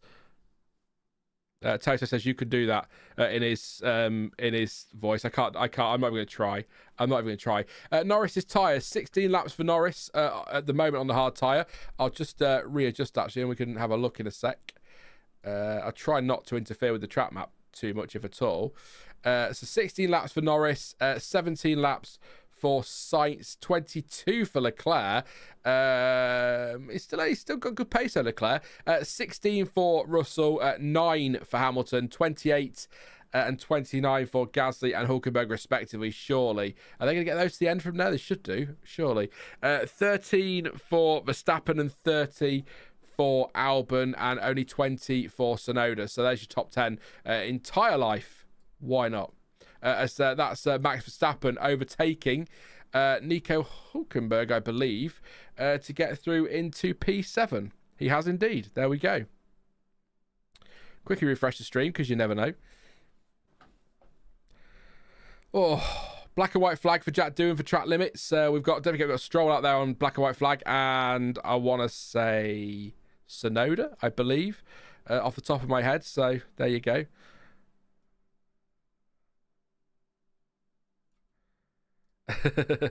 Natalia says I just came from the future. Ferrari won. There you go. So Max Verstappen then up to P7. What's his pace like actually? 28.1. Leclerc. So Leclerc just asking whether or not they lose a constructor if it stays like this. He's told yes, and then told to keep pushing. So I wonder if he's thinking maybe another stop. I can't see it. But I'm just really, their hope is that Sainz can close the gap to Norris and take the fight to him. But at the moment, no. I mean, yes, all right, Sainz was 2 tenths quicker on that lap, but that's not going to be. It won't be long before.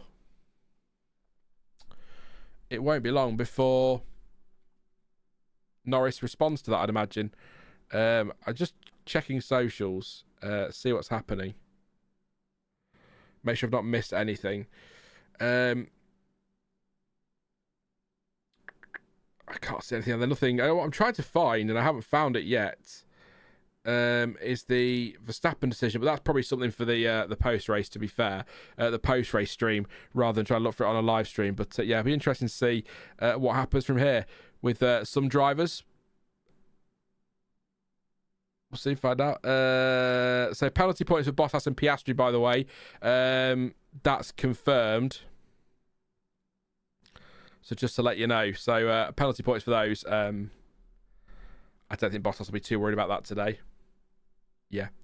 Sorry, I was trying to read two things and try and keep an eye on the race and talk to you all there. So multitasking, not my thing. Lap 45 of 58, 14 to go in this race. So things have definitely settled down now, haven't they? So yeah, thank you again for your company, by the way, all season actually, but this afternoon's been nice. It's been all right, this race. It's not been bad, but it's not been one that I think many will rewatch outside of the first couple of laps, maybe the chaos later in the race. But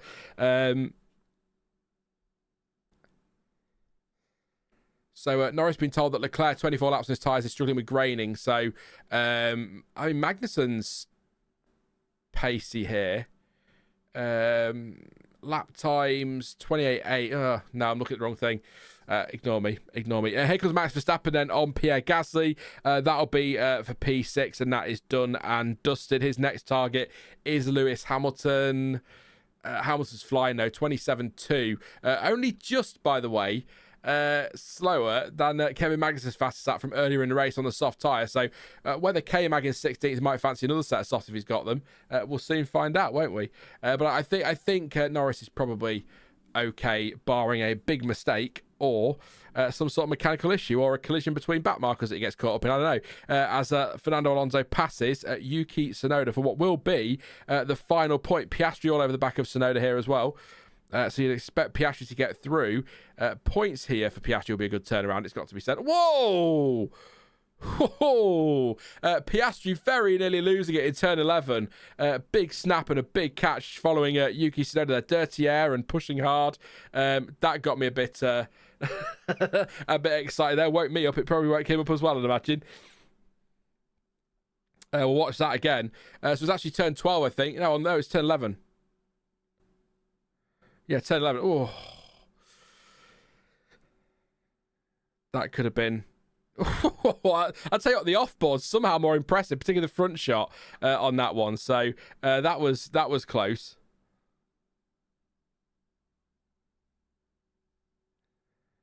Yeah.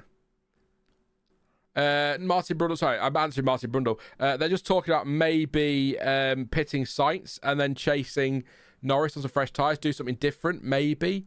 I'll tell you what, though, Leclerc's only 4.3 clear of Russell. And although Russell was slower on the last lap, he's starting to struggle on his tyres a bit now, Leclerc.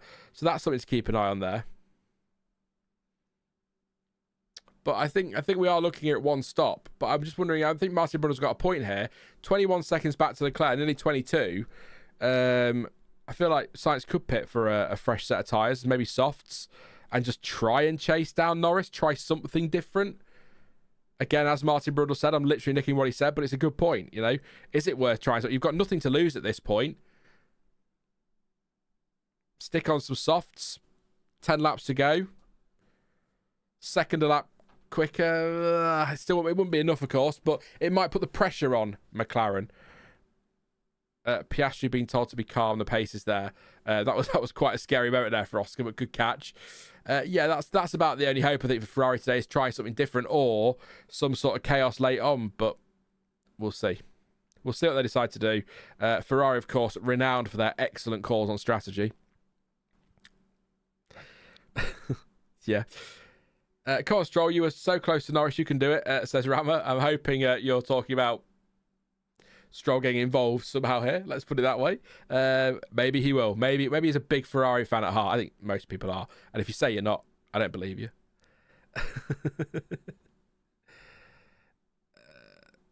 Yeah. I don't know what to say really. Piastri breezes past Tsunoda under DRS there to take P11. Magnussen still holding on to that fastest lap. I'm kind of low key, as the kids say. Hoping he can hang on to that. And Tsunoda's going to blast back past Piastri here with DRS around the outside on the run to turn 9. There we go. Nicely done. Back through. Piastri's going to have to fight a bit harder for that one. So hopefully he won't go and do what he did through turn 12 again or on the run to turn 12. He'll be fine, I'm sure. Ferrari International Assistance. Yeah, dashcam, exactly. Yeah, that's what they need. They could do with that. The good old days of Ferrari International Assistance. I've missed that so much. We need Norris to pit so that Carlos can win because the gap is not decreasing. Absolutely. The gap's getting bigger now. 6 seconds. So I think now we're at the point where surely... I mean, the tyres are only a lap older on Sainz's car, so it's not a tyre offset as such, but I feel like they could just go for it now with 10 to go, unless they're a bit concerned about falling behind Russell, maybe. But he's got 26 seconds to Russell. 22 to 24 for a stop, you'd say. I think he should be okay there. But yeah, 10 laps to go. Written on the track in all the drama and excitement because we just... Oh, what a season. What a season. I don't think anybody expected this season to go the way it has, especially when you look back at the early phase with Red Bull dominating so much early on. It's been incredible. Pretty much throughout for one reason or another, actually. And then we're going to get a split championship, of course. Looks like McLaren will be constructors, and of course Max has the drivers. So, yeah, it's been a decent season. Really enjoyed it. And next season, I'll tell you what, as Piastri has a go around the outside of turn 9 on Tsunoda, he keeps his foot in and gets it done. That's a lovely move from Oscar Piastri. Tsunoda not going to fight back into turn 12. I thought he might, but no. But that was a cracking overtake there from Piastri. But yes, looking forward to next year. It sets us up really nicely, actually, for 2025. With all the subplot as well of the 26 regulations and what's happening there.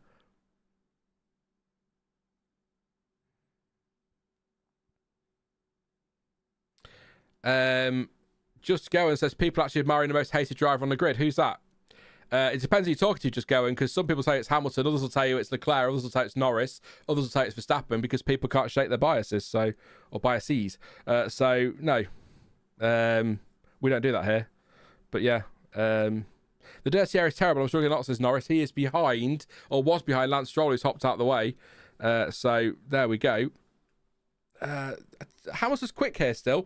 27.7 on the last lap, 28.4 for Russell. So he's closing in. 7 seconds is the gap. Thank you, by the way, for Conidu. I will butcher your name, so I apologise. To Faisal, to Fawaz, to Mahir, to Kuntal, to MS Bang, and to Conan for subscribing. Really appreciate the support. Don't forget to subscribe if you are new. Lots to come still this year. And of course, next season, which will be very, very exciting. Can't wait for that one. And drop a like as well. We're not far off 300. Let's get to 300. 46 likes, nearly 2,000 of you here. Like and subscribe, and we'll see if we can hit those targets. That'd be absolutely amazing. So yeah, please do. I thought Russell had gone deep there. I had it was just a camera angle. Please do like and subscribe. Like I say, lots to come. I'll not list everything that's coming over the winter because they might change. But you know, F1 will dictate that. What happens? Yeah, things naturally slow down in December, particularly around Christmas and New Year, because who cares around Christmas and New Year, right? You're busy doing other things, and then we'll pick up in the new year with a lot more content. But yeah, looking forward to next season. And this is actually going to be, by the way, last point, this is actually going to be a winter where when Sean says things are going to change next year, he actually means it, because they can. So there we go. There will be changes next year, which I'm very much looking forward to sharing with you. Probably in February we'll talk about that. But yeah, let's get back to the race. 51 of 58 in terms of laps here. Lando Norris now. I mean, Sainz has got the gap down. 28.1 Norris, 27.8 for Sainz. But Norris was struggling with that traffic, he was saying. So that could be some of it, and why he's coming back at him a little bit now. But we'll see what Norris does, a bit of clear air. But yeah, I'm surprised Ferrari haven't tried something. I get the concerns over Russell with a slow stop, but 27, 28 seconds, I think they'd be all right, Ferrari, to just try something. But it's sort of that point now where that opportunity has passed. Really. I'll do some more sub shout outs in a few as well, and then we'll see through the final laps together, see what happens. Here we're watching Zhou Guanyu, not in the points anymore, so he made a second stop, but he is quick here, Zhou. 29.0 last lap, all over the back of Jack Doohan, so unlikely he's going to score points. He's got 12.5 seconds up to Stroll in P13 to overcome first, but it's fairly close there. And this is what I mean. This is the frustration with Ferrari. They've come out in the box and then they go back in, obviously trying to bluff McLaren into a stop they're never going to make, with a set of soft tyres. And I get that, but why now and not 2-3 laps ago? It's sort of pointless now, really. So sorry, that was my stomach growling. I missed breakfast this morning. I know, appalling. I had a choice: an extra half hour in bed or breakfast. Guess which one I chose. Here's Lance Stroll having a go there at Yuki Tsunoda and getting through for P12. There we go. Albon drops to 10th as Alonso gets past for P9. So the Aston's making moves. So Tsunoda's going to come back at Stroll here, though, and does get the move done very much like he did to Piastri a couple of laps ago. So that is that done and dusted. Raya says Sainz deserves better as we watch Zhou Guanyu here having a go at Doohan. Of course it is. It's a pink car shot. It's Doohan, and he gets around the outside of turn 9 there with a bit of help from DRS to take P14. Intrigued here by his pace. I think I have a puncture, says Carlos Sainz. And they're checking. He says, I think I went through debris. And they've said stay out. Everything is stable for now. So there you go. And he did drop quite a bit there. 6.6 seconds behind Norris. So Sainz not happy here with something. Ferrari, here's the thing. Here's what it is, right? He thinks he's got a puncture. Data says that's fine. He's got a pit stop back to Leclerc. Clearly not happy on those tyres for whatever reason, Carlos Sainz. So why not, just get him in anyway and stick another set of tyres on and at least get the point for fastest lap. So they've put up a fight at the moment. I mean, Charles Leclerc's done a great job to get up to P3. Of course he has. But I feel like Norris has had this covered from the very start. It's not a huge lead, of course it isn't, but it's big enough that he's comfortable. So leave it. But yeah, well, is that slow Aston? That's a very slow Aston Martin here. Is that Lance Stroll? It is Lance Stroll. Is very, very slow, unless he was just letting cut. I think he was letting Sainz through. It was a lap down. It was. He's back up speed now. There we go. I just wondered if he was stopping there, but he wasn't. It was very slow though. Letting him go. That's what Ferrari need. They need a twist. They need Norris crash or a mechanical failure or somebody getting it wrong in a safety car. They need something here. Ferrari, I think it's covered. We were pretty sure it was. Without drama, this has been done pretty much from the start, hasn't it? So there you go. Stroll having a stroll, yeah. Good one, Nick. I like that. And Bro says slow. Stroll. That's just normal. That's his real speed. That's his raw pace, bless him. 5 laps to go then of the Abu Dhabi Grand Prix and of 2024. Charles Leclerc, 24% in the Driver of the Day vote at the moment. Hard to argue with that, to be fair. Lewis Hamilton second on 18 and Lando Norris on 11% in third. Who would be your Driver of the Day? Have a think. Ready for the race reaction in about an hour and a half's time. But I reckon about 4 p.m. UK time-ish, give or take 5-10 minutes. But yeah. Norris now 7.5 clear. So whatever's happened with the tyres there, puncture or not, Carlos Sainz isn't happy, is he? So Sainz is not happy, so he's dropped back quite a lot here. 28.2 versus 27.5. So a bit disappointing there. I'm trying to find things to talk about here, other than we've now got Russell and Hamilton separated by 3.3 seconds.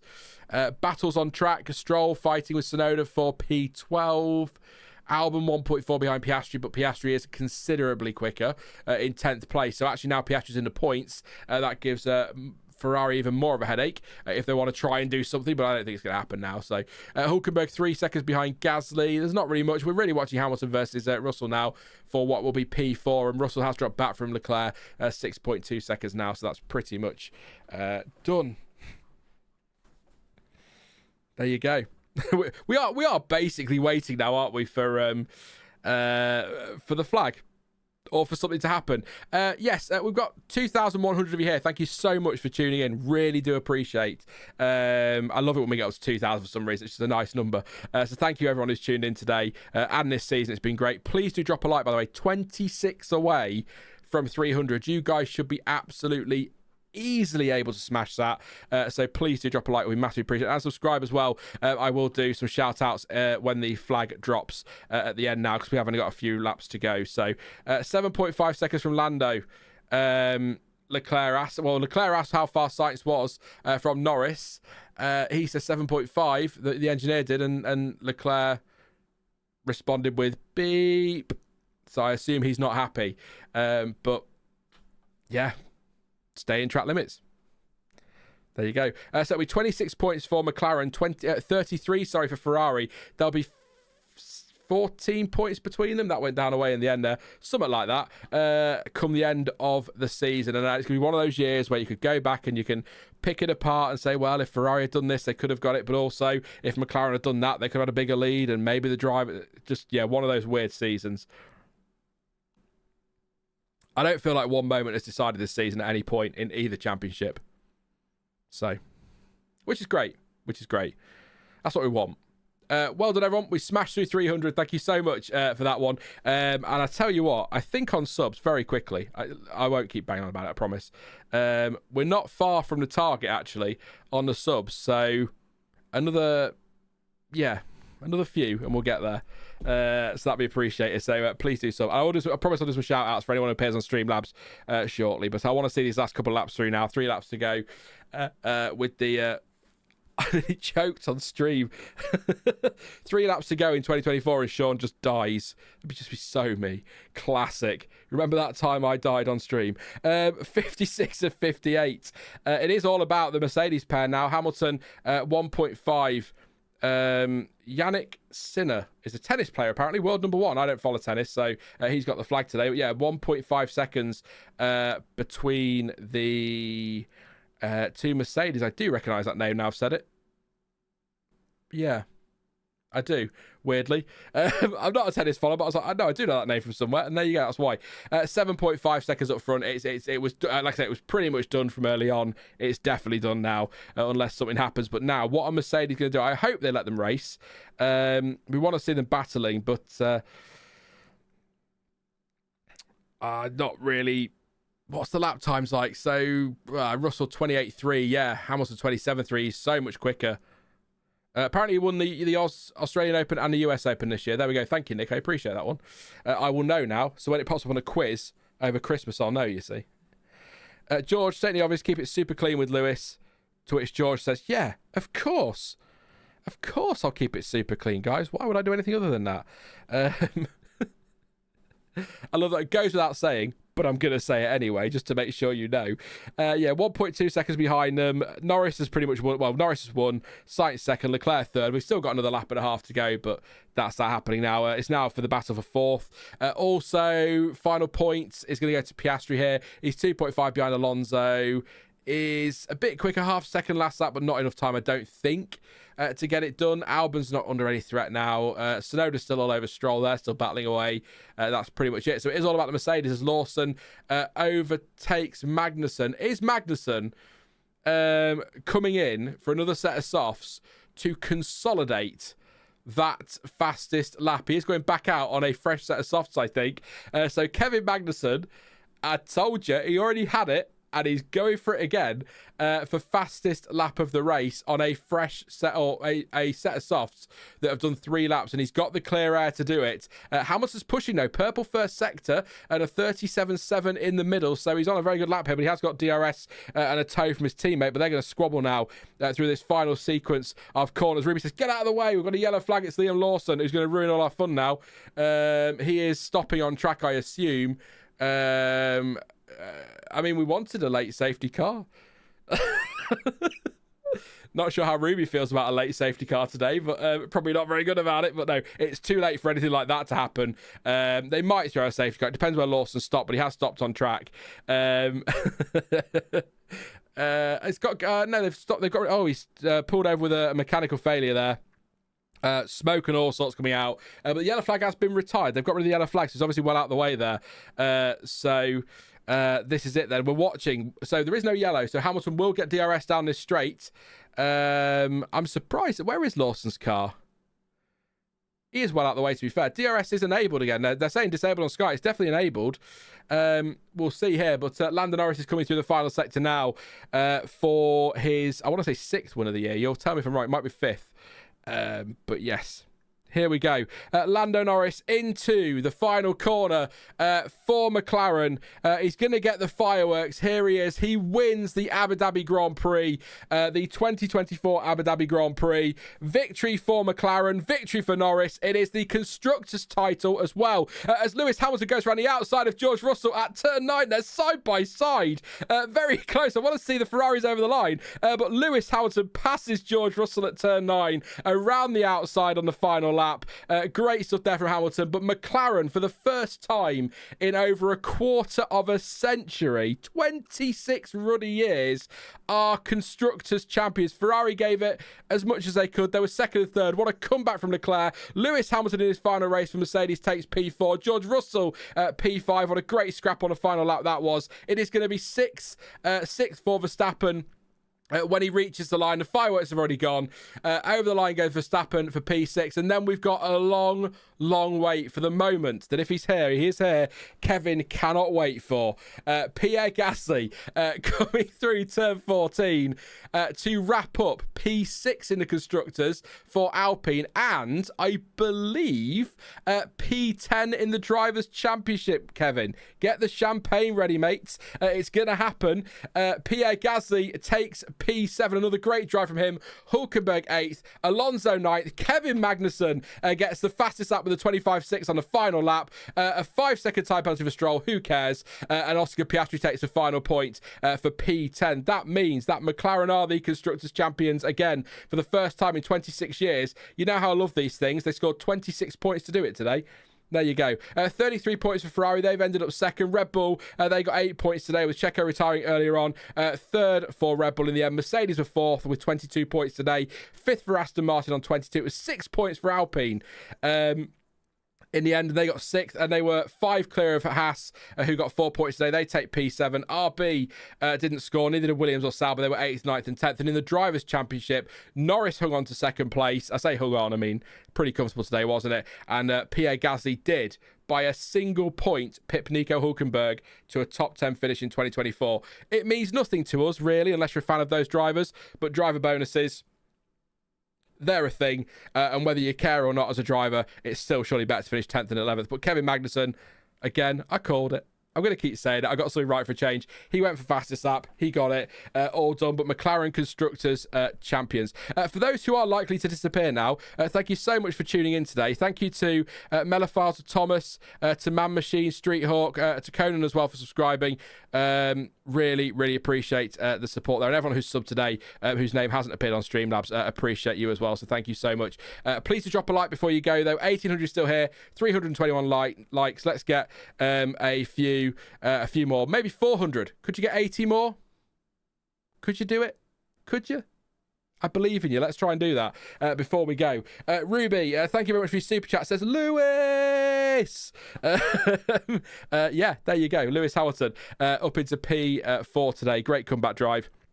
But yeah, thank you for tuning in if you are disappearing. I'll be live for a few more minutes, and then we'll be live again at about 4 p.m-ish, give or take, for, of course, the race reaction with Stuart. But yeah, let's see if we can get to 400 likes. It'd be amazing if you could, and I'll be forever. I appreciate one like. I appreciate one subscriber, you know. It means a lot, so please do, would appreciate it. But yeah, we're watching now fireworks in Abu Dhabi as always. Yes, the race is over, just finished. Advita only just finished as well. Norris with the win. We'll go through the order properly in a moment. Sainz second, Leclerc third, and of course Constructors title for McLaren. Of course, they won the Constructors in 98 and the Drivers' Championship. Ferrari won the Constructors in 99 with help from Mika Salo, of course, after Michael Schumacher had his accident and had to sit a few races out with injury. Eddie Irvine not far off the Drivers' title that year. McLaren missed out in 2007 and 2008 on the Constructors.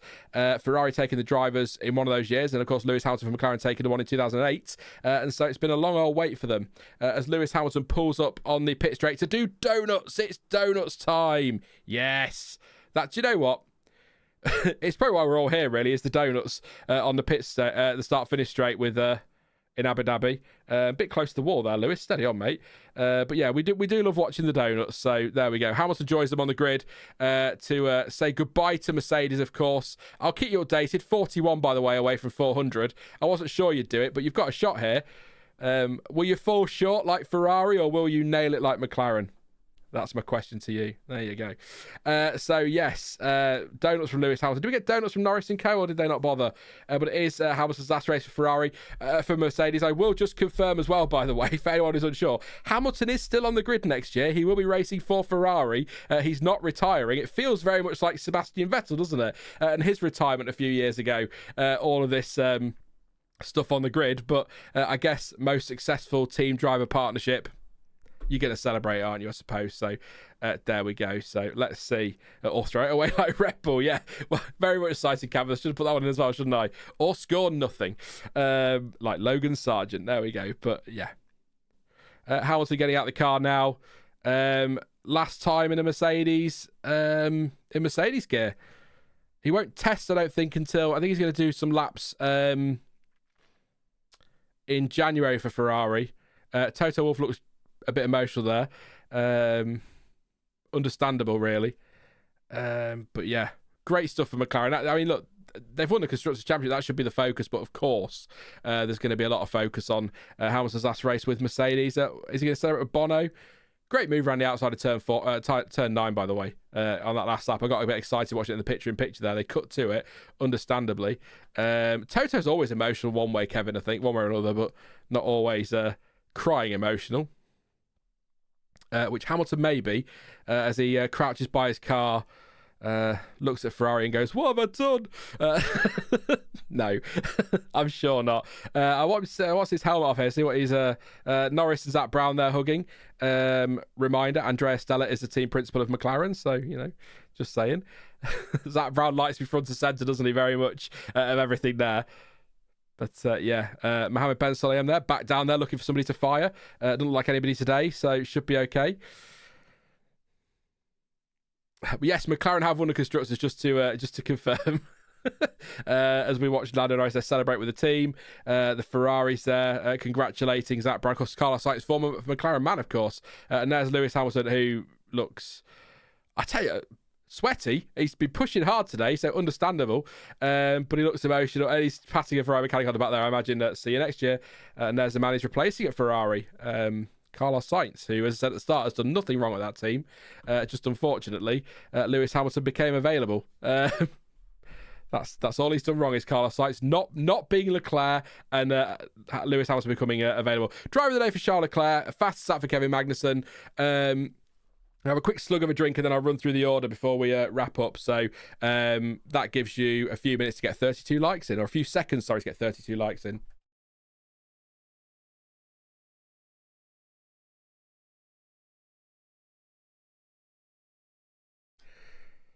There we go then. Lando Norris has won the Abu Dhabi Grand Prix of 2024 as future teammates Charles Leclerc and Lewis Hamilton. Leclerc looks gutted, absolutely gutted. And they celebrate, not that he's celebrating with Hamilton or shaking hands with Hamilton, but that he's missed out on that title there, the Constructors. But Norris has won the race and wrapped up McLaren's first Constructors title for 26 years. Carlos Sainz second and Charles Leclerc, brilliant recovery. 16 places gained up to third place, but not enough in the end for Ferrari. Fourth for Lewis Hamilton with a great overtake around the outside of his teammate at turn 9. Russell finishing in P5. Max Verstappen, of course, 10-second time penalty for the collision with Piastri at turn 1. He finishes 6th in the end with Pierre Gasly 7th. That confirms 6th place for Alpine in what was a great fight, actually, in the last stage of the season between them and Haas, and a little bit less of RB, but they were still in the mix. And, of course, that gives him 10th in the drivers as well, because Nico Hulkenberg only managed 8th place today. It is still 4 points, though, so good stuff from him. 9th place for Fernando Alonso and 10th for Oscar Piastri, who, again, 10-second penalty for hitting Colapinto. Did well to recover to 10th, all things considered. So good stuff there, and a point for McLaren. 11th for Alex Albon, 15 seconds off the point, so that wasn't happening today. Yuki Tsunoda 12th. Zhou Guanyu 13th in his final race. Lance Stroll 14th. Jack Doohan 15th. And then Kevin Magnussen in his final race in F1 before he goes off to do what he's doing with BMW. He is 16th, but he got the fastest lap of the race on the last lap, which he held anyway, to be fair, but confirmed on the final lap with a 1:25.637. So a nice way to go out there with K-Mag if he wasn't going to score any points. And your retirees, Lawson, he retired with a mechanical issue right at the end. Bottas, he retired after a collision with, after he hit, really, Kevin Magnussen, but then obviously 10-second penalty for the incident with Perez on lap 1. Colapinto, he's outgoing, of course. He retired with a mechanical issue. And Sergio Perez was hit by Bottas on lap 1. And he retired then and there as well. So the end of his time at Red Bull, we shall see. And just to confirm, Lance Stroll got a penalty, a 5-second time penalty for track limits. Chat, do you care? Did nothing to his race except he ended up behind Zhou Guanyu. So instead of being fighting with Tsunoda for 12th, he ended up 14th. So there we go. That's it. That's it for F1 2024. Like I say, I'm not going anywhere. We've still got the stream in a bit, the race reaction. Then we've got the stream on Wednesday, video Saturday. There'll be a couple of videos a week that I'm on holiday, and then there'll be some videos, of course, across Christmas and New Year. Not many, but there'll be some, and then in the New Year we'll really get going again with some more stuff. Did we hit targets today? We're 25 away from that 400 like target. I aim for 300, so I'm getting greedy, and I'm aware, and it'll annoy some people that I ask, but there you go. And we're not far off the sub target. Just a few more, but we've still got the race reaction yet, so I am going to go in just a second. Thank you to is it Council or Council, to Kaida and to Vi and to I'm going to say Leonard, but it could be Leonard. Thank you very much for subscribing. Appreciate the support. But we are going to wrap it up in just a second. Reece, some of your you do not need a Speedo. I'll tell you what as well, Kevin. A Speedo holiday video, but I'm not going anywhere hot, so that's going to be double disgusting. You don't need to see that, mate. You just enjoy celebrating P6 in the Constructors, all right? That's all that matters to you today. Classy from Magnussen, balls of steel to perform like that in his last lap, says Lion. They did the donuts, yes, they did. Did Norris and the Ferrari? So I know that Hamilton did, but about anybody else. Sean, did you find my Easter egg yesterday? Says Michael. I'll check for you, mate. As long as you sent it to the right email address, I would have done. It may have gone into junk. I've got some pretty big spam. I'll have a look after stream, Michael, and see if I can find it. And I'll let you know if not in the stream, the race reaction later if you're going to pop along for that one. But yeah, sometimes I get them and sometimes I don't. Depends where they disappear to, but I'll have a look. But yeah. Rosberg interviews Hamilton. Any fireworks? Says Neeraj. I didn't hear any, so I don't think they've started fighting. Stroll will be fantastic at driving that kart thing that brings drivers back to the pit lane when they have to retire the car on track, says Daniel. There you go. Not a Stroll fan, I suppose. Comments in this chat at the top, says Michael. I'll try and see if I can find it. Oh, God. I can't see it, Michael. I'll close the poll as well, by the way. And I'll tell you how that went in a moment, and then we're going to finish it for today. I need to get the next stream ready. I've only got an hour to do that. 50% of you thought Ferrari were going to win the Constructors' Championship today. I don't know how many of those would... yeah, it came afterwards just for the lols, I don't know. But 50% said Ferrari, 49% McLaren. So 50% of you were wrong. There you go. I don't know how we get that. I guess it's a rounding thing. 50 and 49 is 99, isn't it? So there we go. I'm going to disappear then. Kevin just voted in the poll, so Kevin clearly voted for Ferrari. Kevin's one of them. Yes, I'm going to leave it there then. Thank you so much, because I've got to get the next stream ready. We're going to be live in about an hour and 15 minutes again, give or take. It depends how long it takes for me to get tables and stuff done as well, so pictures to get uploaded. So I'll be as quick as I can, but we will go live with Stuart to talk about everything we just watched. And then, of course, we'll be live on Wednesday for the... Wednesday Waffle, we'll call it. Why not? Why not? We're 7 away from 400. If you could do it, that'd be amazing. But don't worry, if not, no problem whatsoever. Thank you for subscribing if you have today. Appreciate that, and for your likes, and for this season. It's been an absolute cracker. I suspect the watch-alongs will be back next year. As I said earlier, I don't think there's any reason why they wouldn't be. So I'll definitely catch you for Australia if you are disappearing for the winter. But if not, I'll see you in the race reaction in about an hour and a half's time. So yes, all good from there. Thank you for spending your Sunday with me. It's been a pleasure, and I might see some of you in a little bit for a bit of reaction and a bit of another Sunday Waffle, because that's just what I do. But as ever, thank you for watching. I've been Sean. This has been the F1 Word, and until next time, goodbye.